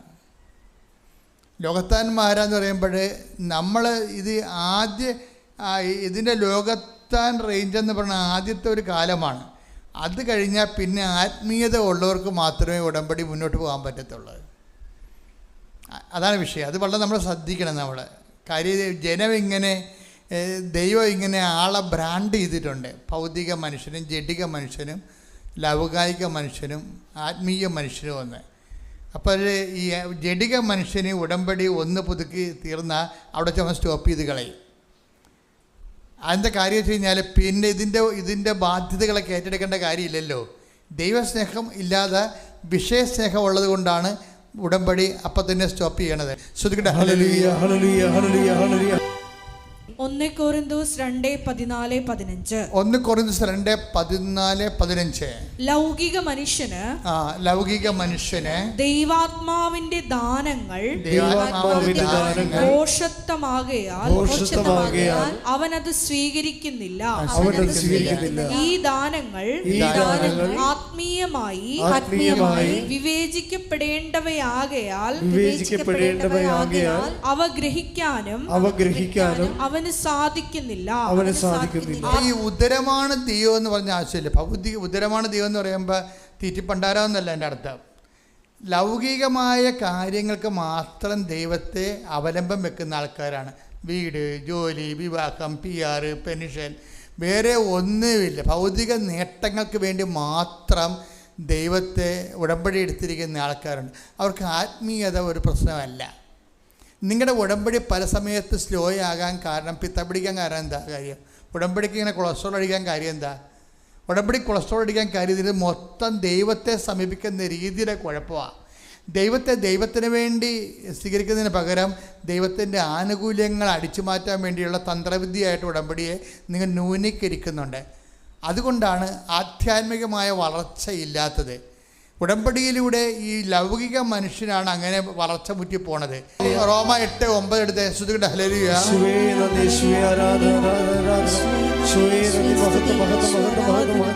റോമ 8:9. ദൈവത്തിന്റെ ആത്മാവ് യഥാർത്ഥമായി നിങ്ങളിൽ വസിക്കുന്നെങ്കിൽ നിങ്ങൾ ജഡികരല്ല ആത്മീയരാണ്. അപ്പോൾ ദൈവം രണ്ടായിട്ടാണ് ആൾക്കാരെ തിരിക്കേണ്ടത്. എന്താണ് ജഡികരും ആത്മീയരും? ജഡികരുടെ പ്രശ്നം എന്ന് വെച്ച് കഴിഞ്ഞാൽ ജഡികമായ കാര്യം നമ്മൾ ജഡികം എന്ന് പറഞ്ഞാൽ എന്താണ്? ഭൗതികമായ നേട്ടത്തിന് വേണ്ടി മാത്രം വീട്, ജോലി, വിവാഹം, വെള്ളം, അതുപോലെ പ്രൊമോഷൻ, ഇങ്ങനെയുള്ള ജഡിക കാര്യങ്ങൾക്ക് മാത്രമേ വാവിളിക്കത്തുള്ളൂ ദൈവതിരുസന്നിധിയിൽ. ആഹാരത്തിന് വാവിളിക്കണ പോലെ തന്നെയാണ് അവൻ ദൈവതിരുസ് പ്രാർത്ഥിക്കാൻ വാവിളിക്കണത്. എന്തിനു വേണ്ടിയായിരിക്കും? ജഡിക കാര്യത്തിന് വേണ്ടിയായിരിക്കും. അത് കുറേ നാളായി കഴിഞ്ഞാൽ നിങ്ങൾ ബ്രാൻഡഡായി പോവും, ജഡികനായി പോവും. എന്ന് വെച്ചാൽ ഇന്ന് വരെ ഇപ്പോൾ ഈ ജെയ്മി പറഞ്ഞ എന്താണെന്നറിയാവോ? ഞാൻ പ്രേക്ഷിത പ്രവർത്തനത്തിൽ ഇറങ്ങണേ എന്തിനാണെന്നറിയാവോ? ഞാൻ എൻ്റെ മകനെയും കൊണ്ടാണ് ഇറങ്ങണത്. അമ്മയും മകനും കൂടി എല്ലായിടത്തും പ്രേക്ഷിത പ്രവർത്തനത്തിന് പോണത്. ഇവർക്ക് അത്യാവശ്യം ശമ്പളമുള്ള നല്ല ജോലിയുള്ള പാർട്ടിയാണ്. പക്ഷേ അവരെ സംബന്ധിച്ചിടത്തോളം അവർ ഈ മകൻ സുഖപ്പെട്ട് കഴിഞ്ഞപ്പോഴാണ് എന്ത് ചെയ്ത് അവരുടെ മനസ്സിൽ കർത്താവ് ഒരു ആഗ്രഹം കൊടുത്തു. എന്താഗ്രഹം കൊടുത്തു വെച്ചാൽ ഇവർക്ക് ഇപ്പോൾ 12 മണിക്കൂർ ജോലിയാണ്. 12 മണിക്കൂർ ജോലിയാണ്. ബാംഗ്ലൂരാണ് അവർ സെറ്റിൽ ചെയ്തിരിക്കുന്നത്. അപ്പോൾ ഈ 12 മണിക്കൂർ ജോലി കൊണ്ട് ഇവർ വശം കേട്ടിരിക്കുകയാണ്. കാര്യം അവിടെ ആ സീറ്റിൽ ആ വർക്ക് ചെയ്യണ വേറെ ആരും ഇല്ലാത്ത കാരണം കമ്പനി ഇവരെ അടിസ്ഥാനപ്പെടുത്തിയിരിക്കണ കാരണം ഇവർക്ക് വർക്ക് കൂടുതലാണ്. വർക്ക് ലോഡാണെങ്കിലും അത് കണ്ട് ഇവരുടെ സങ്കടം എന്ന് വെച്ച് കഴിഞ്ഞാൽ ഇവർക്ക് പ്രേക്ഷിത പ്രവർത്തനത്തിന് സമയമില്ല. അതാണ് സംഭവം. വർക്ക് ലോഡാകണമെന്ന് പറയുമ്പോൾ നമ്മളവർക്ക് ഇത്തിരി ലീവ് കിട്ടിയെങ്കിൽ ഉറങ്ങാമായിരുന്നില്ല എന്നൊക്കെ പറയത്തില്ലേ? അങ്ങനെയല്ല ഇവർ പറയണത്. ഇവർ പറയണത് പ്രേക്ഷിത പ്രവർത്തനത്തിന് സമയം കിട്ടണില്ല എന്ന് പറയും. കർത്താവ്, എനിക്ക് പ്രേക്ഷിത പ്രവർത്തനത്തിന് സമയം കിട്ടില്ല. കാര്യം ഇവർ ഇവിടെ വരുമ്പോൾ ഈ ഓട്ടിസം ബാധിച്ച മകനുമായിട്ട് ഇവിടെ വരുമ്പോൾ ഇവർക്ക് ഈ ഉടമ്പടിയെക്കുറിച്ച് അറിയത്തില്ല. പക്ഷേ ഉടമ്പടിയെക്കുറിച്ച് കേട്ടപ്പോൾ അവർ പറഞ്ഞ അവരുടെ ഫസ്റ്റ് റെസ്പോൺസ് ഇത് ഭയങ്കര ലോജിക്കായിരിക്കണമല്ലോ എന്നാണ് പറഞ്ഞത്. എന്താ കാര്യം? പ്രാർത്ഥനയല്ലല്ലോ വിഷയം. ഇവിടെ എന്താണ്? പ്രവർത്തനങ്ങളാണ് വിഷയം. പ്രാർത്ഥനയല്ല ഇവിടെ മോഡായിട്ട് ഉപയോഗിക്കുന്നത്. എന്താണ്? പ്രവർത്തനങ്ങളാണ്. അപ്പോൾ പ്രവർത്തനങ്ങൾക്ക് ഇവർക്ക് ഇൻട്രസ്റ്റ് ഉള്ള ആളാണ്. കാര്യം അത് നമുക്ക് കോൺക്രീറ്റായിട്ട് ദൈവത്തിരുസ്ഥനത്തിൽ നമ്മളെ എപ്പോഴും പെട്ടെന്ന് നമ്മളെ ഐഡൻറ്റിഫൈ ചെയ്യാൻ പറ്റും. ദൈവത്തിന് നമ്മളെ ക്യാച്ച് ചെയ്യാൻ പറ്റും. എന്താണ്? നമ്മൾ നമ്മുടെ ജീവിതം തന്നെ പ്രവർത്തനങ്ങൾ കൊണ്ട് നമ്മൾ വിശ്വാസത്തെ നീതീകരിക്കുന്ന കാരണം ഭയങ്കര സ്പീഡാണ്. അപ്പം ഇവർ സ്പീഡാണെന്ന് പറയുമ്പോൾ നിങ്ങൾ സ്പീഡായാൽ മാത്രമേ സ്പീഡാകത്തുള്ളൂ. ചില ആൾക്കാർ ഇപ്പം ഇവർ പറയണത്, ഇവരുടെ രീതി ഇവർ പറയണത്, ഞാൻ ആ പത്രം കിട്ടുമ്പോൾ തന്നെ പത്രം അരച്ച് കലക്കി ആദ്യം ഒന്ന് പഠിക്കും. കണ്ടാ നോക്കി, അങ്ങനെയാണ് ആൾക്കാർ ജീവിക്കണത്. പത്രം കിട്ടുമ്പോൾ തന്നെ പത്രം ഞാൻ കുത്തിയിരുന്ന് വായിക്കും. ഇത് ന്യൂ അപ്ഡേഷൻസ് എല്ലാം നോക്കുമെന്ന്. സാക്ഷ്യത്തിൻ്റെ പുതിയ തലങ്ങളില്ലേ, അതെല്ലാം നോക്കും. എന്തിനാണ് അവരെ നോക്കണത്? ഈ മകനെയും കൊണ്ടുപോയിട്ട് ടൗണിൽ പോകും, അല്ലെങ്കിൽ ഏതെങ്കിലും ബാംഗ്ലൂർ സിറ്റിയിൽ അതുപോലെയുള്ള ഗ്രൂപ്പുകളിലേക്ക് പോകും, അല്ലെങ്കിൽ കവലയിൽ പോയിട്ട് ഇവർ ജനങ്ങളോട് സംസാരിക്കും പത്രം വെച്ച്. അത് അവർ കൊണ്ടുപോകുന്ന പത്രം എന്താണ്? ഇംഗ്ലീഷ് പത്രം, കന്നഡ പത്രം. കന്നഡ അവർക്ക് അധികം പിടിയില്ല. പക്ഷേ എനിക്ക് കന്നഡക്കാരെ കിട്ടുമ്പോൾ ഞാൻ അറിയാവുന്ന കന്നഡ ഭാഷയിലും പിന്നെ ഹിന്ദിയിലും ഇംഗ്ലീഷും ഒക്കെ അവരോട് സംസാരിക്കും. അവരുടെ റിസപ്റ്റിവിറ്റി കാണുമ്പോഴേക്കും മനസ്സിലാകും എനിക്ക് ഭാഷ അത്ര നിശ്ചയമില്ലെങ്കിൽ ഞാൻ പറയണ കാര്യം അമ്മ അവർക്ക് തർജ്ജമ ചെയ്ത് കൊടുക്കുന്നുണ്ട്. അതാണ് അവർ സന്തോഷത്തോടെ കന്നഡക്കാർ ചോദിക്കുകയെ, നിങ്ങൾ ഇത്രയും ശ്രദ്ധിച്ചാണോ സൂക്ഷിച്ചാണോ കേരളത്തിലൊക്കെ ജീവിക്കണതെന്ന്. കാര്യം അങ്ങനെയാണ് അവരുടെ റെസ്പോൺസ്. അതാണ് കന്നഡക്കാർ ഇവരുടെ പ്രേക്ഷിത പ്രവർത്തനം കാണുമ്പോഴേ. അപ്പോഴേ ഇവർ ചോദിക്കും, ഈ മകനെ കൊണ്ട് പോണ കാര്യം എന്താണെന്ന് ചോദിച്ചാൽ, മകനെ കാണിച്ചിട്ട് ഇവർ സാക്ഷ്യം പറയുകയാണ്. ഈ മകനെ കാണിച്ചിട്ടാണ് ഇവർ സാക്ഷ്യം പറയണത്. അത് പ്രൂഫാണ്. പ്രൂഫായിട്ട് അവർ കൊണ്ടു നടക്കുന്ന അതായത് അവർക്ക് ദൈവം തന്ന അനുഗ്രഹത്തെ ജനങ്ങളുടെ മുമ്പിൽ കാണിച്ച്. ഇപ്പം ഇങ്ങനെയൊക്കെ ചെയ്യുമ്പോൾ എന്താ പ്രശ്നം എന്ന് വെച്ച് കഴിഞ്ഞാൽ, ദൈവത്തോട് നമ്മൾ ആദ്യം വായിട്ടടക്കേണ്ടി വരത്തില്ല. എന്താ കാര്യം? ദൈവം ഇവരെ കാണുന്നുണ്ടല്ലോ, ഇവർ ചെയ്യണ കാര്യങ്ങൾ. അതാണ് വിഷയം. കാര്യം ദൈവം ഇത് കാണുന്നുണ്ടല്ലോ ഇവർ ചെയ്യണ കാര്യങ്ങളെല്ലാം. ഇത്രയും തിഷ്ഠതയാണ് ഇവർ ഈ കാര്യത്തിൽ എടുത്തിരിക്കുന്നത്. അങ്ങനെയൊക്കെ വരുമ്പോൾ ഗുണമെന്ന് പറയുന്നത്, നമുക്ക് പ്രാർത്ഥനയുടെ എണ്ണം കുറക്കാൻ പറ്റും. ചില ആൾക്കാരൊക്കെ മനസ്സിലൊന്ന് വിചാരിച്ചാൽ മതി. കാര്യം ദൈവസ്നേഹം ഉള്ളവന് വിചാരം പോലും പ്രാർത്ഥനയായിട്ടാണ് മാറണത്. ഇപ്പം നമ്മൾ ഒരു ടൈം കഴിഞ്ഞാൽ ദൈവ തിരുസന്നിധി നമ്മൾ നമുക്ക് തള്ളിക്കളയാൻ പറ്റിയ ഒരാളായിട്ട് മാറണം. ഒരു ടൈം കഴിഞ്ഞാൽ ദൈവത്തിന് തള്ളിക്കളയാൻ പറ്റാത്ത ഒരാളായിട്ട്, അതായത് ഈ ജെയ്മി അവസാനം പറയുന്നൊരു വാക്ക് ഞാനിവിടെ ചുവപ്പ് മഷി എഴുതി വെച്ചിട്ടുണ്ട്. എന്താ എഴുതിയിരിക്കണമെന്ന് അറിയാമോ? ദൈവസന്നിധി കണ്ണുകൾ ഉയർത്തി നിൽക്കാൻ പറ്റാത്ത എന്തെങ്കിലും എന്നിലുണ്ടെങ്കിൽ അത് മാറ്റാൻ ഉടമ്പടി ജീവിതം എന്നെ സഹായിച്ചിട്ടുണ്ടെന്ന്. എന്നെ വർത്തമാനം പറയണേ. എന്താ പറഞ്ഞിരിക്കണേ അവർ? ദൈവസന്നിധിയിൽ കണ്ണുകൾ എന്ന് പറഞ്ഞ ദൈവസന്നിധിയിൽ കണ്ണുകൾ ഉയർത്തി നിൽക്കാൻ പറ്റാത്ത എന്തെങ്കിലും നമ്മിലുണ്ടെങ്കിൽ അത് മാറ്റാൻ ഉടമ്പടി ജീവിതം നമ്മെ സഹായിക്കും. അപ്പൊ ഇത്രയും സ്കാൻ ചെയ്തിട്ടാണ് അവരിതിനെ ഈ വിഷയം അവതരിപ്പിക്കുന്നത്. ഉടമ്പടി എന്താണ് അവർക്ക് നൽകിയതെന്ന് ചോദിച്ചാൽ അവർ പറയുന്ന ഒറ്റ വാക്ക് എന്താണ്? എനിക്ക് ദൈവ തിരുസന്നിധിയിലെ കണ്ണുകൾ ഉയർത്തി ധൈര്യത്തോടെ നിൽക്കാം. അതെന്നെ ധൈര്യത്തോടെ നിർത്തുന്നത് ആരാണ്? എൻ്റെ ഉടമ്പടി ജീവിതമാണ്. ദൈവ തിരുസന്നിധിയിൽ എനിക്ക് ധൈര്യമായിട്ട് ചോദിക്കാം. ദൈവം തരികയോ തരാതിരിക്കുകയോ അത് ദൈവത്തിൻ്റെ വിഷയമാണ്. അതിലെനിക്ക് പ്രശ്നമല്ല. പക്ഷേ എനിക്ക് ചോദിക്കാനുള്ള ഒരു ആംബിയർ ഉണ്ട്. എന്താ കാര്യം? ഞാൻ ദൈവ തിരുസന്നിധിയിൽ കണ്ണുകൾ ഉയർത്തി നിൽക്കാനുള്ള ധൈര്യം എനിക്ക് തന്നത് ആരാണ്? എൻ്റെ ഉടമ്പടി ജീവിതമാണ്. അപ്പോൾ ഉടമ്പടി ജീവിതം എന്നാണ് അവർ പറയണത്. ഞാനൊരിക്കലും ഉടമ്പടി ജീവിതമെന്ന് പറഞ്ഞിട്ടില്ല. കാരണം ജനങ്ങൾ അവരുടെ അനുഭവത്തിലൂടെ ഉടമ്പടി ജീവിതമെന്ന് പറയാൻ തുടങ്ങിയപ്പോഴാണ് ഞാനും ഉടമ്പടി ജീവിതമെന്ന് പറയാൻ തുടങ്ങിയത്. കാര്യം ഉടമ്പടി ഒരു ജീവിത രീതിയാണത്. ആ ഉടമ്പടി ജീവിതത്തിലൂടെ ഒരു വ്യക്തിക്ക് ഉണ്ടാകുന്ന സംഭവം എന്താണ്? ദൈവത്തിൻ്റെ തിരുസന്നിധിയിൽ കണ്ണുകൾ ഉയർത്തി നിൽക്കാൻ നമുക്ക് ആശങ്കയില്ലാതെ, സംശയമില്ലാതെ, ഞെട്ടുറപ്പോടുകൂടി നിൽക്കാൻ പറ്റും. കാര്യം എന്താണ്? അവരുടെ പ്രവർത്തനത്തിൻ്റെ രീതിയാണ്. കന്നഡയിലും ഇംഗ്ലീഷുകാരുടെ ഇംഗ്ലീഷും ഹിന്ദിയോട് ഹിന്ദി. അത്രയും ഭാഷയ്ക്ക് നൈപുണ്യം ഇല്ലെങ്കിൽ പോലും ആദ്യം പതർച്ചൊന്നും ഇല്ലാതെ കർത്താവിനെ സുവിശേഷ വേല. അപ്പോൾ ഇത് ചെയ്യണത് എന്താണ്? ഇത് ചെയ്യണത് ഇവർ 12 മണിക്കൂർ ജോലി കഴിഞ്ഞിട്ടാണ് ചെയ്യണത്. 12 മണിക്കൂർ ജോലിയുണ്ട് അവർക്ക് അവരുടെ ഓഫീസിൽ. അത് കഴിഞ്ഞിട്ടാണ് ഇവർ ചെയ്യണത്. അപ്പോഴവരുടെ മനസ്സിൽ കർത്താവിനോട് ഒരു ചിന്ത വന്ന്, എന്താണെന്ന് വെച്ച് കഴിഞ്ഞാൽ എനിക്കിത്തിരി സമയം കിട്ടുകയാണെങ്കിൽ എനിക്ക് ടെൻഷൻ ഇല്ലാതെ ജോലി ചെയ്യാവില്ല. അതാണ് പിന്നീട് അവർ ഈശോയോട് പറയണ ഒരു കാര്യം. എനിക്കിത്തിരി സമയം, ഇപ്പോൾ 12 മണിക്കൂർ ജോലി ചെയ്യണ്ടേ. തന്നെയല്ല വേറെ പ്രശ്നമുണ്ട്. എന്താണ് ഈ ഒക്കുലർ മയോപ്പതി എന്നും പറഞ്ഞ രോഗമുണ്ട്. കണ്ണിൻ്റെ മസിൽ കടിക്കും.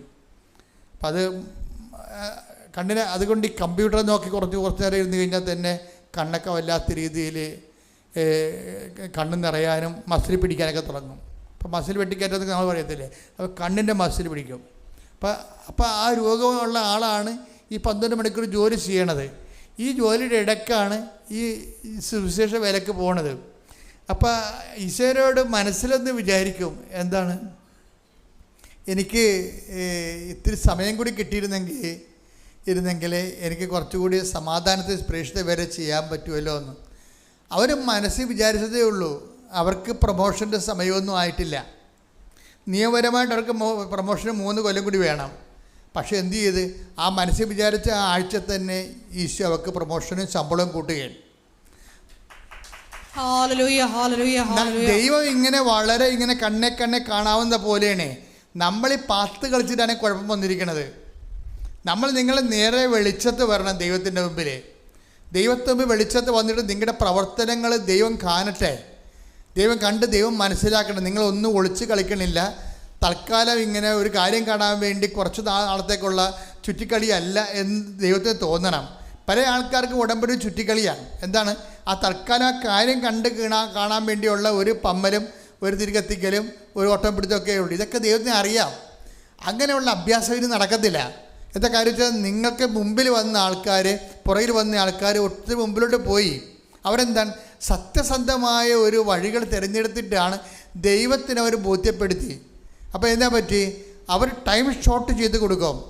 ഇപ്പോൾ ഉടമ്പടിയുടെ രീതി തന്നെ എന്താണ്, സമയമായില്ലെന്ന് പറഞ്ഞാൽ ആകാത്ത സമയം ആക്കിയെടുക്കുന്നതിനാണ് അമ്മയുടെ കണ്ടന്റ് എന്ന് പറയുന്നത്. മരിയൻ കണ്ടന്റ്, ഉടമ്പടിയുടെ മരിയൻ കണ്ടന്റ് എന്താണ്, അവൻ പറയണ പോലെ ചെയ്യുക എന്ന് പറഞ്ഞ അവൻ പറയണ പോലെ ചെയ്യണേ എന്തിനു വേണ്ടിയാണ്? ആകാത്ത സമയമാണ് വിഷയം. കൃപാസനത്തിൽ സമയഘടികാരം നെഞ്ചൽ ചാർത്തി പ്രത്യക്ഷപ്പെടുമ്പോൾ സഞ്ചാരി മാതാവിൻ്റെ സമയത്തിൻ്റെ അധികാരിയെന്ന് ജനങ്ങൾ പ്രാർത്ഥിക്കുമ്പോൾ അതിൻ്റെ പിന്നിലുള്ള അന്തസ്സത്ത എന്ന് പറഞ്ഞാൽ എന്താണ്, നിൻ്റെ സമയത്തിൻ്റെ മേലെ ഇടപെടാൻ മാതാവിന് ദൈവം മധ്യസ്ഥ അധികാരം കൊടുത്തിരിക്കുന്നു. കൈയടിച്ച് ശ്രദ്ധിക്കട്ടെ.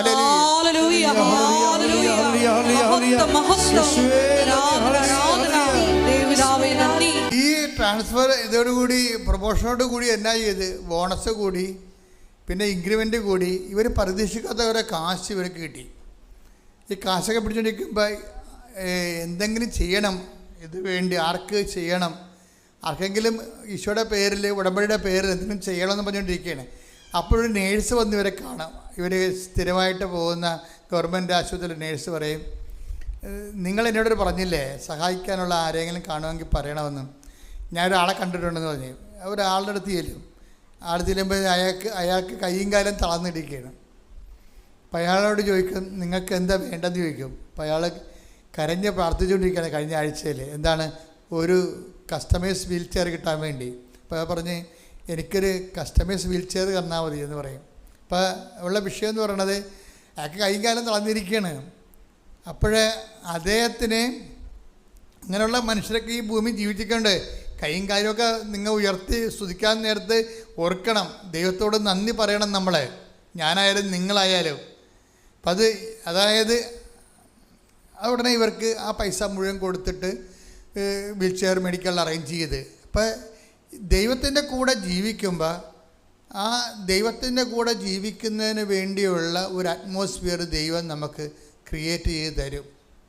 അപ്പോൾ അവർക്ക് പ്രശ്നമൊന്നും ഉണ്ടാകില്ലെന്നല്ല, പ്രശ്നങ്ങളുണ്ടാകും, പക്ഷെ ദൈവം അത് കൈകാര്യം ചെയ്യും. അതാ ഉടമ്പടിയുടെ പ്രശ്നം. പെട്ടെന്ന് ഇവർ വർക്ക് ചെയ്തുകൊണ്ടിരിക്കുന്ന സമയത്ത് ഇവരുടെ ലാപ്ടോപ്പ് സ്ക്രീൻ ഔട്ടായി പോകും.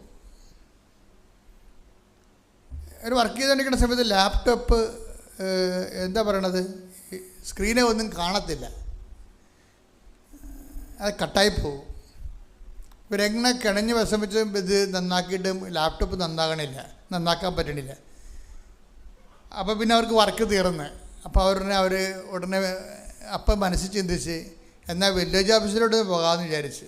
എന്താ കാര്യം എന്ന് വെച്ച് കഴിഞ്ഞാൽ അവർ വീട്ടിലിരുന്ന് ഹോംവർക്ക് ചെയ്യണ സമയത്താണ് ഈ സംഭവിക്കണത്. കോട്ടയത്ത്. അവർ വില്ലേജ് ഓഫീസിൽ പോയത് എന്തിനാണെന്ന് വെച്ച് കഴിഞ്ഞാൽ അവർ ബാംഗ്ലൂർ ആയത് കാരണം നാട്ടിൽ റീസർവേ നടത്തിയപ്പോൾ തണ്ടപ്പേര് മാറിപ്പോയി. നിങ്ങൾക്കറിയാലോ എന്ത് പുലിവാലാണെന്ന്. നമ്മളൊക്കെ നാട്ടിലില്ലെങ്കിൽ അവർ റീസർവേ നടത്തിയിട്ട് പോകും, നമ്മുടെ പറമ്പ് വേറെ ആരുടെങ്കിലും പേരിലായിരിക്കും. പിന്നെ കരമടക്കാൻ പറ്റത്തില്ല.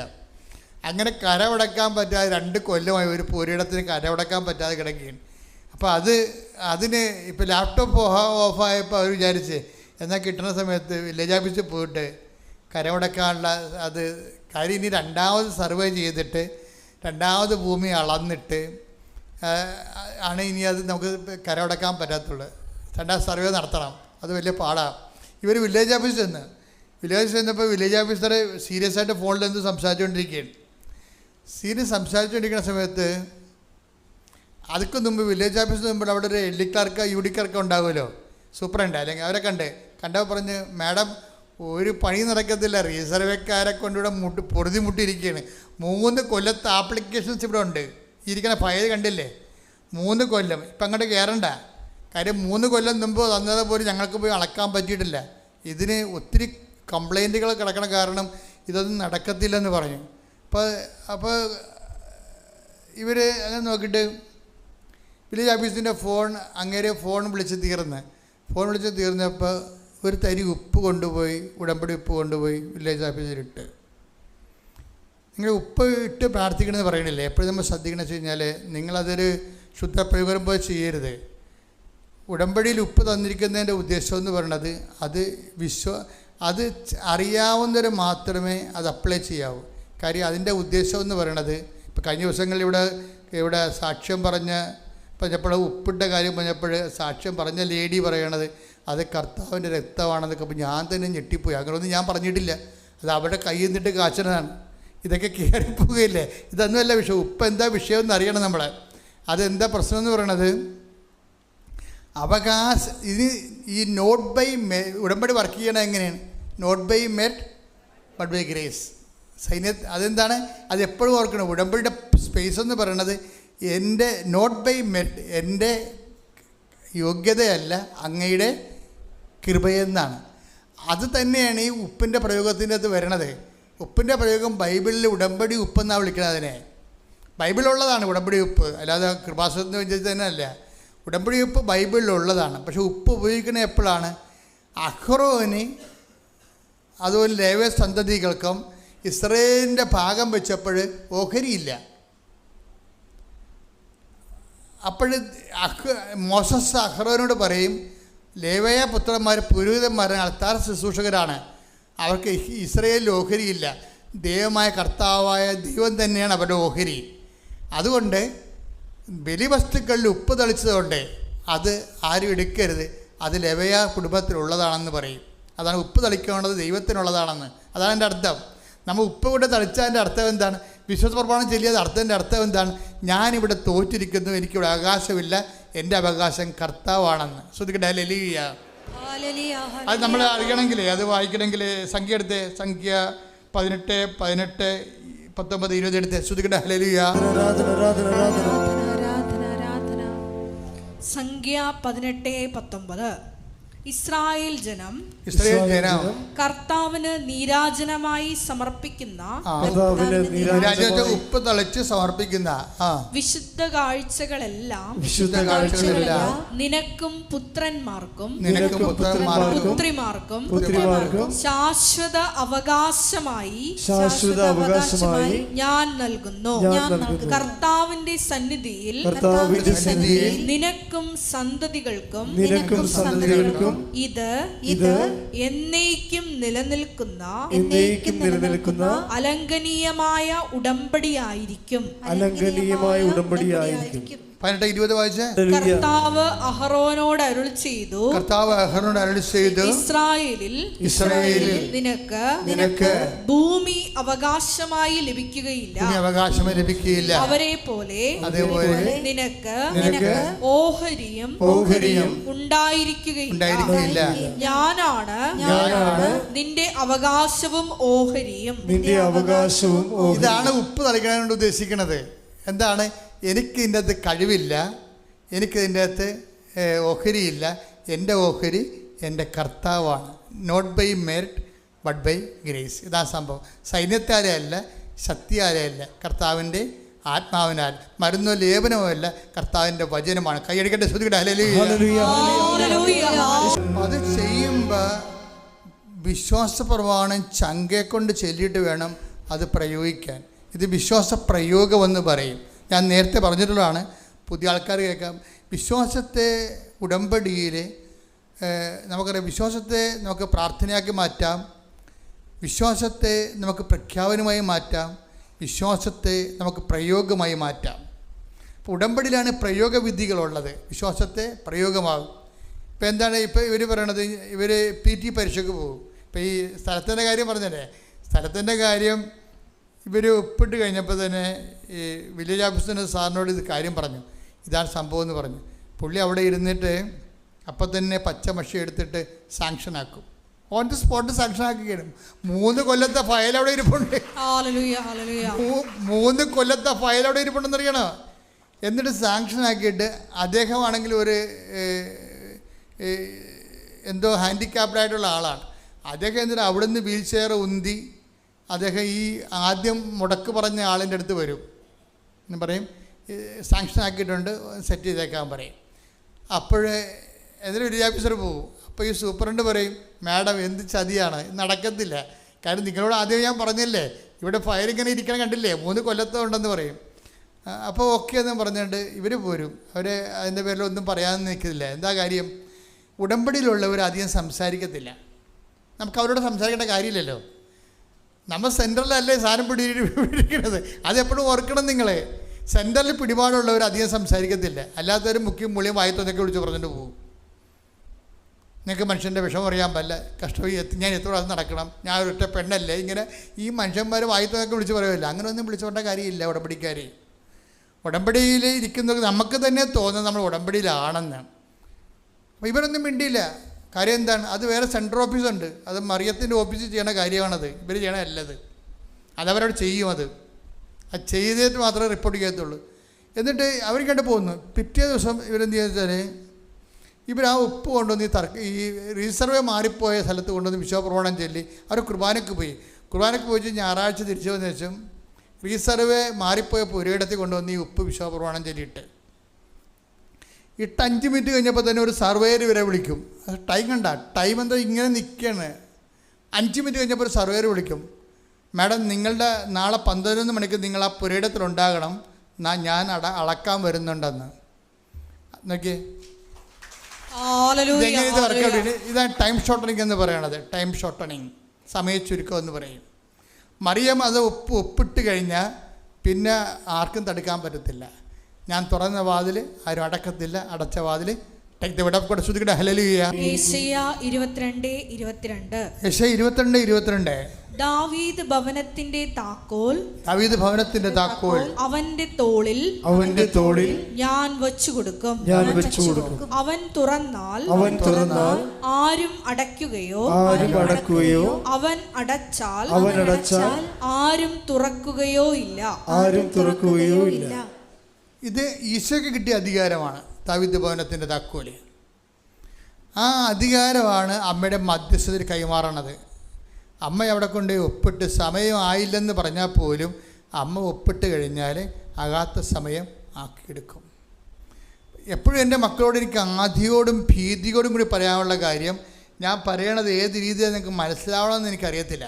കാര്യം ഇതിന് ഉടമ്പടിയുടെ ഒരു ജീവിതമുണ്ട്. അത് കുറച്ച് കാര്യം ഉടമ്പടി പ്രകാരം, കുറച്ച് കാര്യം തോന്നിവാസമായിട്ട് എടുക്കുക കഴിഞ്ഞാൽ ഉടമ്പടി ജീവിതം ആകത്തില്ല. ഉടമ്പടി ഫുൾ ആൻഡ് ഫുള്ളായിട്ട് തന്നെ ഉടമ്പടി നിലപാടാണ്. ഉടമ്പടി എന്ന് പറയുന്നത് ഒരു നിലപാടാണ്, ശരിക്കും ഒരു സമീപന രീതിയാണ്. എല്ലാം ഉടമ്പടി പ്രകാരം. അവർ സംസാരിക്കാതെ പോകുന്നത് എന്താണ്? അത് ഉടമ്പടി പ്രകാരമാണ്. കാര്യം അവിടെ സംസാരിക്കേണ്ട കാര്യമില്ല. ആ ദൈവത്തിനെ ഏൽപ്പിച്ചിരിക്കുന്ന കാര്യങ്ങളാണ്. നമ്മളവിടെ മാനുഷികമായിട്ട് സംസാരിക്കേണ്ട കാര്യങ്ങളില്ല. കാര്യം മാനുഷികമായി സംസാരിച്ച് കഴിഞ്ഞാൽ ഉള്ള കുഴപ്പമെന്ന് വെച്ച് കഴിഞ്ഞാൽ അരൂപി ചേഞ്ച് ചെയ്യും. നമ്മുടെ ഒരു ജീവിതം എന്ന് പറയുന്നത് ഒരു ആത്മീയ ജീവിതമാണ്. ആത്മീയ ജീവിതം എന്ന് പറയുന്നത് നമ്മൾ തെറ്റിദ്ധരിക്കരുത്. ആത്മീയ ജീവിതം എന്ന് പറയുന്നത് പ്രാർത്ഥനാ ജീവിതമല്ല. ആത്മീയ ജീവിതം എന്ന് പറയുന്നത് ധ്യാന ജീവിതമല്ല.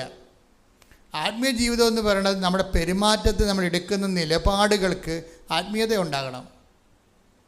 പെരുമാറ്റത്തിലില്ലേ, പ്രാർത്ഥിക്കുക എന്നുള്ളത് അത് അതിലെ മീൻസാണ്, മാർഗങ്ങളാണ്. അതൊക്കെ പ്രാർത്ഥനയും ധ്യാനവും ഒക്കെ ആത്മീയ ജീവിതത്തിൻ്റെ ലക്ഷ്യമല്ല, മാർഗമാണ്. ആരൊക്കെ തെറ്റിദ്ധരിപ്പിച്ച് നമ്മൾ ലക്ഷ്യമാക്കി വെച്ചിട്ടുണ്ട്. ആത്മീയ ജീവിതം എന്ന് പറയുന്നത് ഒരു വ്യക്തി സുവിശേഷ വിഹിതമായ ജീവിതത്തിൻ്റെ കാലാവസ്ഥ ഭേദങ്ങളെ എങ്ങനെയാണ് സുവിശേഷ വിഹിതമായി കൈകാര്യം ചെയ്യുന്നത്, അതാണ് ആത്മീയത. റോമ 8:9 ദൈവത്തിന്റെ ആത്മാവ് യഥാർത്ഥമായി നിങ്ങളിൽ വസിക്കുന്നെങ്കിൽ നിങ്ങൾ ജഡികരല്ല ആത്മീയരാണ്. അപ്പോൾ ദൈവാത്മാവ് വസിച്ചാൽ മാത്രമേ നമ്മൾ ആത്മീയരാകത്തുള്ളൂ. അതിൻ്റെ കാരണം വെച്ചാൽ അതുകൊണ്ട് ദൈവാത്മാവിനാൽ വസിക്കണമെന്ന് വെച്ചാൽ ദൈവാത്മാവ് നയിക്കപ്പെടുകയാണ്. നമ്മുടെ എന്തെങ്കിലും കാര്യം തീരുമാനിക്കുമ്പോൾ അത് നയിച്ചുകൊണ്ട് പോണത് ദൈവാത്മാവിനായിരിക്കണം, ലോകത്തിൻ്റെ ആത്മാവിനാലായിരിക്കരുത്. നിർഭാഗ്യവശാൽ നമ്മുടെ പല കാര്യങ്ങളും നയിക്കപ്പെടുന്നത് ലോകത്തിൻ്റെ ആത്മാവിനാലാണ്.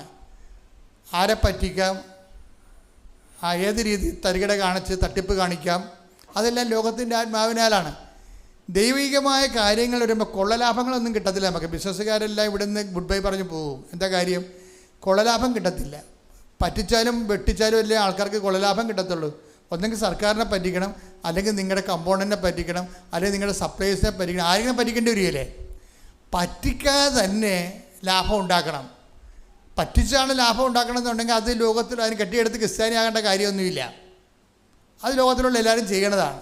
യേശു ക്രിസ്തുവിനെ മാറ്റി നടത്തിയ എന്ത് പോക്കൃത്തിലൊന്നും കാണിക്കണമെന്ന് ഒരു പ്രശ്നവുമില്ല. ഉടമ്പടി ജീവിതം എന്ന് പറയണത് ദൈവത്തിന് തോന്നണം നമ്മൾ ഉടമ്പടിയിലാണെന്നുള്ളത്. അതുകൊണ്ടാണ് ഈശോ ഒരു കഷ്ണം ചേർത്തത്, ഞങ്ങളെ പ്രലോഭനത്തിൽ ഉൾപ്പെടുത്തുക. അതാണ് സംഭവം. അതൊക്കെയാണ് കഷ്ണം ചേർത്തിക്കേണ്ടത്. കാര്യം ഇതെല്ലാം ചീട്ട് കൊട്ടാരം പോലെ തകടം മറിയണ ഒറ്റ സാധനമാണ്. പക്ഷേ കേട്ട് ഒരു പ്രലോഭനം വന്നാൽ മതി. പ്രലോഭനം പറഞ്ഞെങ്കിൽ ഈ പ്രലോഭനം ഉണ്ടായി അതിനെ അടിപ്പെട്ട് കഴിഞ്ഞാൽ പിന്നെ ഇവനെ പ്രലോഭനവും കൊണ്ടുപോയിക്കൊള്ളൂ. ഇവൻ്റെ ഗുണവത പിന്നെ പ്രലോഭനമേ ഇവനും ഉണ്ടാകത്തുള്ളൂ. ഒരു പ്രശ്നം അതാണ്. ഇതെപ്പോഴും നമ്മൾ ശ്രദ്ധിക്കണം. ഒരുത്തൻ പ്രലോഭനത്തിൽ വീഴുന്നവനാണെങ്കിൽ സാമ്പത്തികമാകാം, അധികാരമാകാം, അല്ലെങ്കിൽ വേറെ എന്തെങ്കിലും ആകാം, വീഴുന്നവരാണെങ്കിൽ വീണുകൊണ്ടേയിരിക്കും. വീഴാത്തവരാണെങ്കിൽ വീഴത്തില്ല. എന്താണ്? പ്രലോഭനം വഴിമാറിപ്പോകും. അത് വ്യക്തിയാണ് തീരുമാനിക്കണത്. അതിനിപ്പം നമ്മൾ ഇപ്പോൾ ചിലർ ധ്യാനം നടത്തില്ലേ, ചില പറയണേ ഇപ്പോൾ യോഗയൊക്കെ നടത്തിയാൽ നമുക്ക് മനസ്സിന് സമനില കിട്ടും. ഓക്കെ, അത് ഇല്ലെന്ന് ഞാനൊന്നും പറയണില്ല.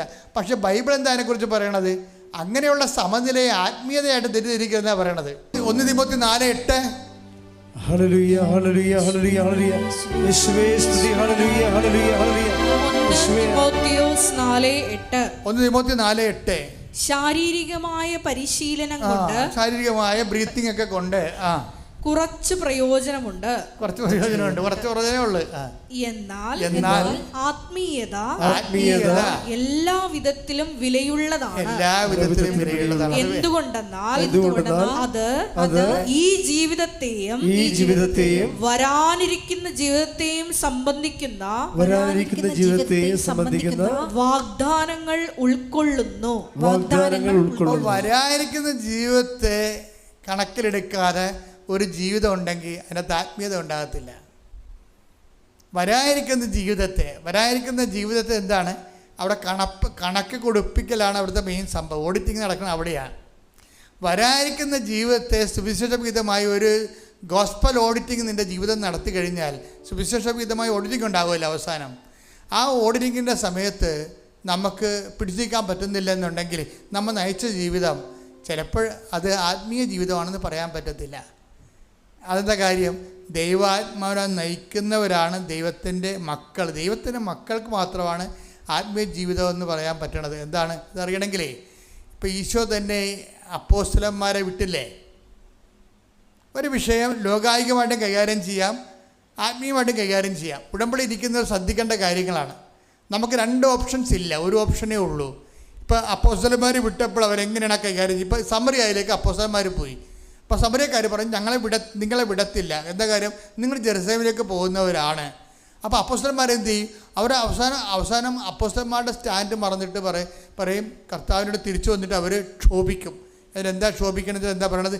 ഇവർ തീയും ഗന്ധകവും ഇറക്കി ഇവർ നശിപ്പിക്കാൻ ഞങ്ങൾ കൽപ്പിക്കട്ടെ. അപ്പോൾ അപ്പോസ്തലന്മാരാണെങ്കിലും അത് ആത്മീയത അല്ല, ശരിക്കും അത് ലൗകികതയാണ് അല്ലേ? അത് 9:25 എടുത്ത് ശ്രദ്ധിക്കട്ടെ. ലൂക്കായുടെ സുവിശേഷം ലൂക്ക 9:54. ലൂക്ക 9:54. ഇത് കണ്ടപ്പോൾ ശിഷ്യന്മാരായ യാക്കോബും യോഹന്നാനും പറഞ്ഞു, കർത്താവേ, സ്വർഗത്തിൽ നിന്ന് അഗ്നി ഇറങ്ങി ഇവരെ നശിപ്പിക്കട്ടെ എന്ന് ഞങ്ങൾ പറയട്ടെയോ?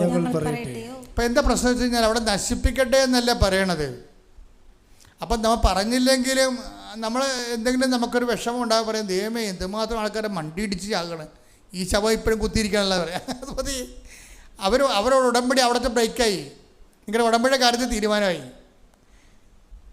വയ്യാവേലിയുടെ വഴിയെ പോണവർ വന്ന് ഉടമ്പടിക്കാത്ത എടുക്കുമ്പോൾ ഞാൻ ബഹളം ഉണ്ടാക്കേണ്ട കാര്യം അതാണ്. നിങ്ങൾക്കറിയാം, അങ്ങനെ ഒരു നിലപാടുകാർക്ക് ഉടമ്പടിയായിട്ട് മുന്നോട്ട് പോകാൻ പറ്റത്തില്ല. കാരണം നിങ്ങൾ പിശാചുമായിട്ടല്ല ഉടമ്പടി ചെയ്തിരിക്കുന്നത്. ആരുമായിട്ടാണ്? ദൈവമായിട്ടാണ്, അമ്മയുടെ മധ്യസ്ഥത. ആ ഒരു ബോധം ഉണ്ടാണ് നമുക്ക്. അതുകൊണ്ട് തന്നെ ഉടമ്പടി ബ്രേക്കാകാതിരിക്കും. നമ്മുടെ മെയിൻ ഉദ്ദേശം എന്താണ്? നമ്മൾ പോണ കാര്യം നമ്മുടെ ഈഗോ അനുസരിച്ച് സാധിക്കുകയല്ല. നമ്മുടെ ഉദ്ദേശം എന്താണ്? ഉടമ്പടി ബ്രേക്കാകരുതെന്നുള്ളതായിരിക്കണം നമ്മുടെ ഉദ്ദേശം. നമ്മുടെ ലക്ഷ്യം അതായിരിക്കണം. എന്താണ്? ദൈവവും നമ്മളും തമ്മിലുള്ള ഉടമ്പടി ബ്രേക്ക്. അതുകൊണ്ടാണ് അവർ ഇത്രയുമൊക്കെ ശാഠ്യം പിടിച്ച് പറഞ്ഞെങ്കിലും ഒരു വാക്ക് പോലും ആ മനുഷ്യനോട് പരാതി പറയാതെ അവർ തിരിച്ചു പോരാൻ കാര്യം എന്താണ്? അവർ ഉടമ്പടിയിലായതുകൊണ്ടാണ്. ഇപ്പം ഈശോ പറഞ്ഞില്ല 9:56 എടുത്ത്, അവർ മറ്റൊരു ഗ്രാമത്തിലേക്ക് പോയി. മറ്റൊരു ഗ്രാമത്തിലേ ഉള്ള സംഭവം. അപ്പോൾ ഈശോ എടുത്ത് ആ വിഷയം വന്നപ്പോൾ ഈശോ ആത്മീയമായിട്ടാണ് കൈകാര്യം ചെയ്തത്. അപ്പോസ്തലന്മാരത് ജഡികമായിട്ട് കൈകാര്യം ചെയ്തത്. അപ്പോൾ നിങ്ങൾ ഉടമ്പടിയാണോ അല്ലയോ എന്ന് പറയണത് ഒരു കുടുംബത്തിലുണ്ടാകുന്ന പ്രശ്നങ്ങളെ നിങ്ങൾ എങ്ങനെ കൈകാര്യം ചെയ്യുന്നു എന്നുള്ളതാണ്. പിടികിട്ടിയാ? നിങ്ങൾ ഉടമ്പടിയിലാണോ അല്ലയോ എന്ന് ദൈവം തീരുമാനിക്കണത് നിങ്ങളുടെ വർക്ക്ഷോപ്പിലോ വർക്കിലോ സ്കൂളിലോ ഓഫീസിലോ നിങ്ങൾ ഒരു വിഷയം വന്നപ്പോൾ അതെങ്ങനെയാണ് ജഡികമായിട്ടാണോ ലൗകികമായിട്ടാണോ കൈകാര്യം ചെയ്യുന്നത് എന്നാണ്. അപ്പം ലൗകികമായിട്ടാണ് കൈകാര്യം ചെയ്യുന്നതെങ്കിൽ നിങ്ങൾ ഉടമ്പടിക്ക് പുല്ലുവില കൽപ്പിക്കണത്. ദൈവം ഉടമ്പടിക്ക് നിങ്ങൾ പുല്ലുവില കൽപ്പിക്കേണ്ടത്. പിന്നെ ദൈവം നിങ്ങളുടെ കാര്യത്തിൽ എന്തിനാണ് താല്പര്യം എടുക്കേണ്ട കാര്യമില്ല. അതുകൊണ്ടാണ് ഉടമ്പടി നീണ്ടു പോണത്. അത് വളരെ ശ്രദ്ധിച്ച് വേണം ഈ വിഷയം കൈകാര്യം ചെയ്യാൻ. ശ്രദ്ധിക്കട്ടെ. ഹല്ലേലൂയ. ഉടമ്പടി നിബന്ധനകൾ ദൈവസ്നേഹത്തോടെ പാലിക്കുവാനുള്ള വലിയ അഭിഷേകം ഈ ആരാധനയിലൂടെ ഞങ്ങൾക്ക് നൽകണമേ. ദൈവാത്മാവിനാൽ നയിക്കപ്പെടുന്നവര് ദൈവത്തിൻ്റെ മക്കളാണ്. നമ്മൾ ഉടമ്പടിയിലായിരിക്കുന്നതിൻ്റെ പ്രധാനപ്പെട്ട ലക്ഷ്യം ദൈവത്തിൻ്റെ മക്കളെന്ന പദവിയിൽ തുടരുകയാണ്. ഉടമ്പടി എനിക്ക് എന്ത് നൽകിയെന്ന് അവരോട് ചോദിക്കുമ്പോൾ അവർ പറഞ്ഞതാണ്, ദൈവതിരുസനെ ധൈര്യത്തോടെ കണ്ണുകൾ ഉയർത്തി നിൽക്കാൻ ഉടമ്പടി എന്നെ സഹായിച്ചു. ഭൗതികമായ നേട്ടങ്ങളിലൂടെ എന്നെ സഹായിച്ചു എന്നല്ല പറയണത്. അപ്പം ദൈവമാണ് ഉടമ്പടിയുടെ ലക്ഷ്യം. ദൈവതിരുസന്നിധിയിൽ ധൈര്യത്തോടെ കണ്ണുകൾ ഉയർത്തി നിൽക്കുവാൻ ഉടമ്പടി എന്നെ സഹായിച്ചു. പുതിയ കാലത്തെ പ്രാർത്ഥനാ ജീവിതമാണ് ഉടമ്പടി.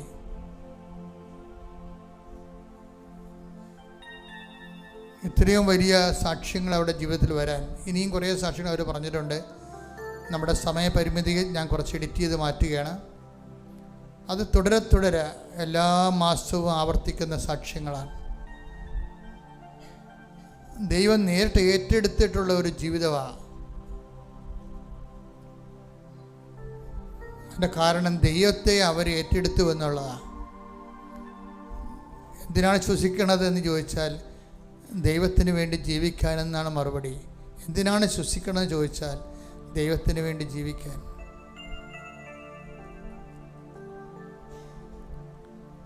എല്ലാവർക്കും ഇത് പറ്റത്തില്ലെന്നൊന്നും ഞാൻ പറയത്തില്ല. മനുഷ്യന്മാർ ബോധപൂർവമായ ശ്രമം വന്നാൽ ദൈവം നമ്മളെ സഹായിക്കും.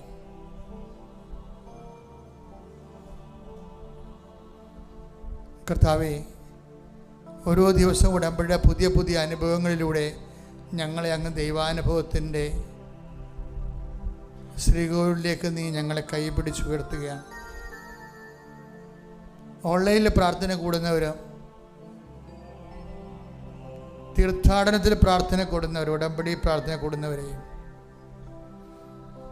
നീ സമൃദ്ധമായി അനുഗ്രഹിക്കണമെന്ന് പ്രാർത്ഥിക്കുന്നു. കർത്താവേ, നിന്റെ വിശുദ്ധ പൗരോഹിത്യത്തെ മഹത്വപ്പെടുത്തണമേ. കർത്താവേ, സഭയിലുള്ള സാന്നിധ്യം നീ പ്രകടമാക്കണമേ. ഈശോ 39 വർഷം അർപ്പിച്ച കൃപാനയുടെ യോഗ്യതയാൽ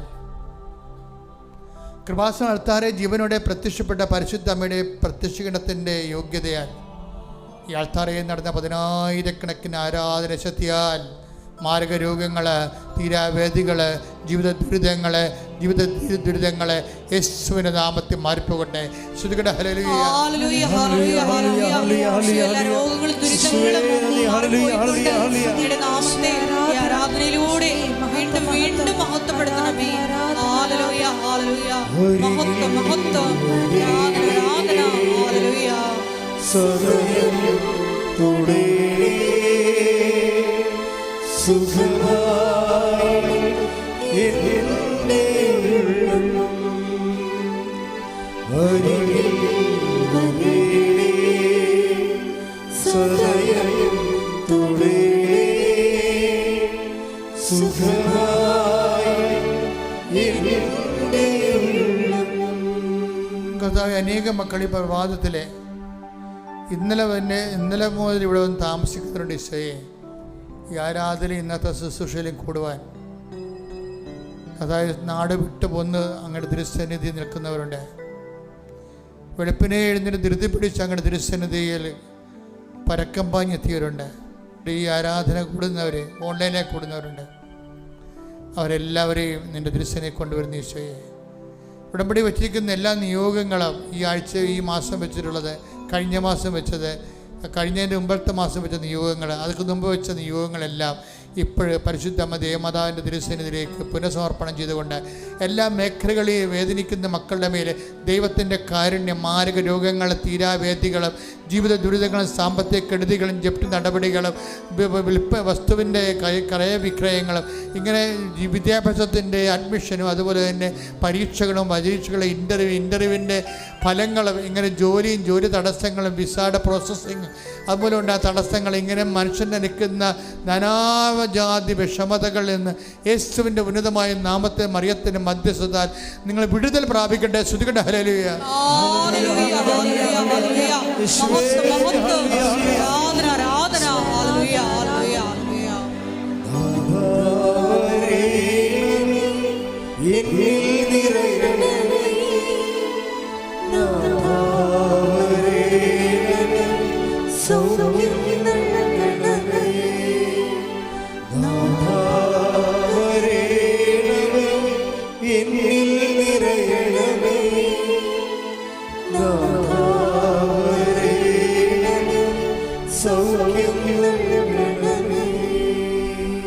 കർത്താവേ, ഗർഭിണികളെ സമർപ്പിച്ച് പ്രാർത്ഥിക്കുന്ന ഈശോയെ, ഗർഭാവസ്ഥയിൽ കുഞ്ഞുങ്ങൾക്ക് കുഴപ്പങ്ങളുള്ളവർ, മാതാപിതാക്കന്മാർ ആധിപതിക്കുന്നവർ, അമ്മമാർ രാത്രിയും കണ്ണുനീരോടെ കിടക്കുന്നവരെ അവിടെ വയറിലങ്ങ് സ്പർശിക്കണമേ. അടിപ്പിണർ പോലെ പൈതാക്കാലം ദൈവികമായ ശക്തി ആ ഗർഭിണികളെ സ്പർശിക്കട്ടെ എന്ന് പ്രാർത്ഥിക്കുന്നു. ശ്രുതികട്ടെ. ഹല്ലേലൂയ.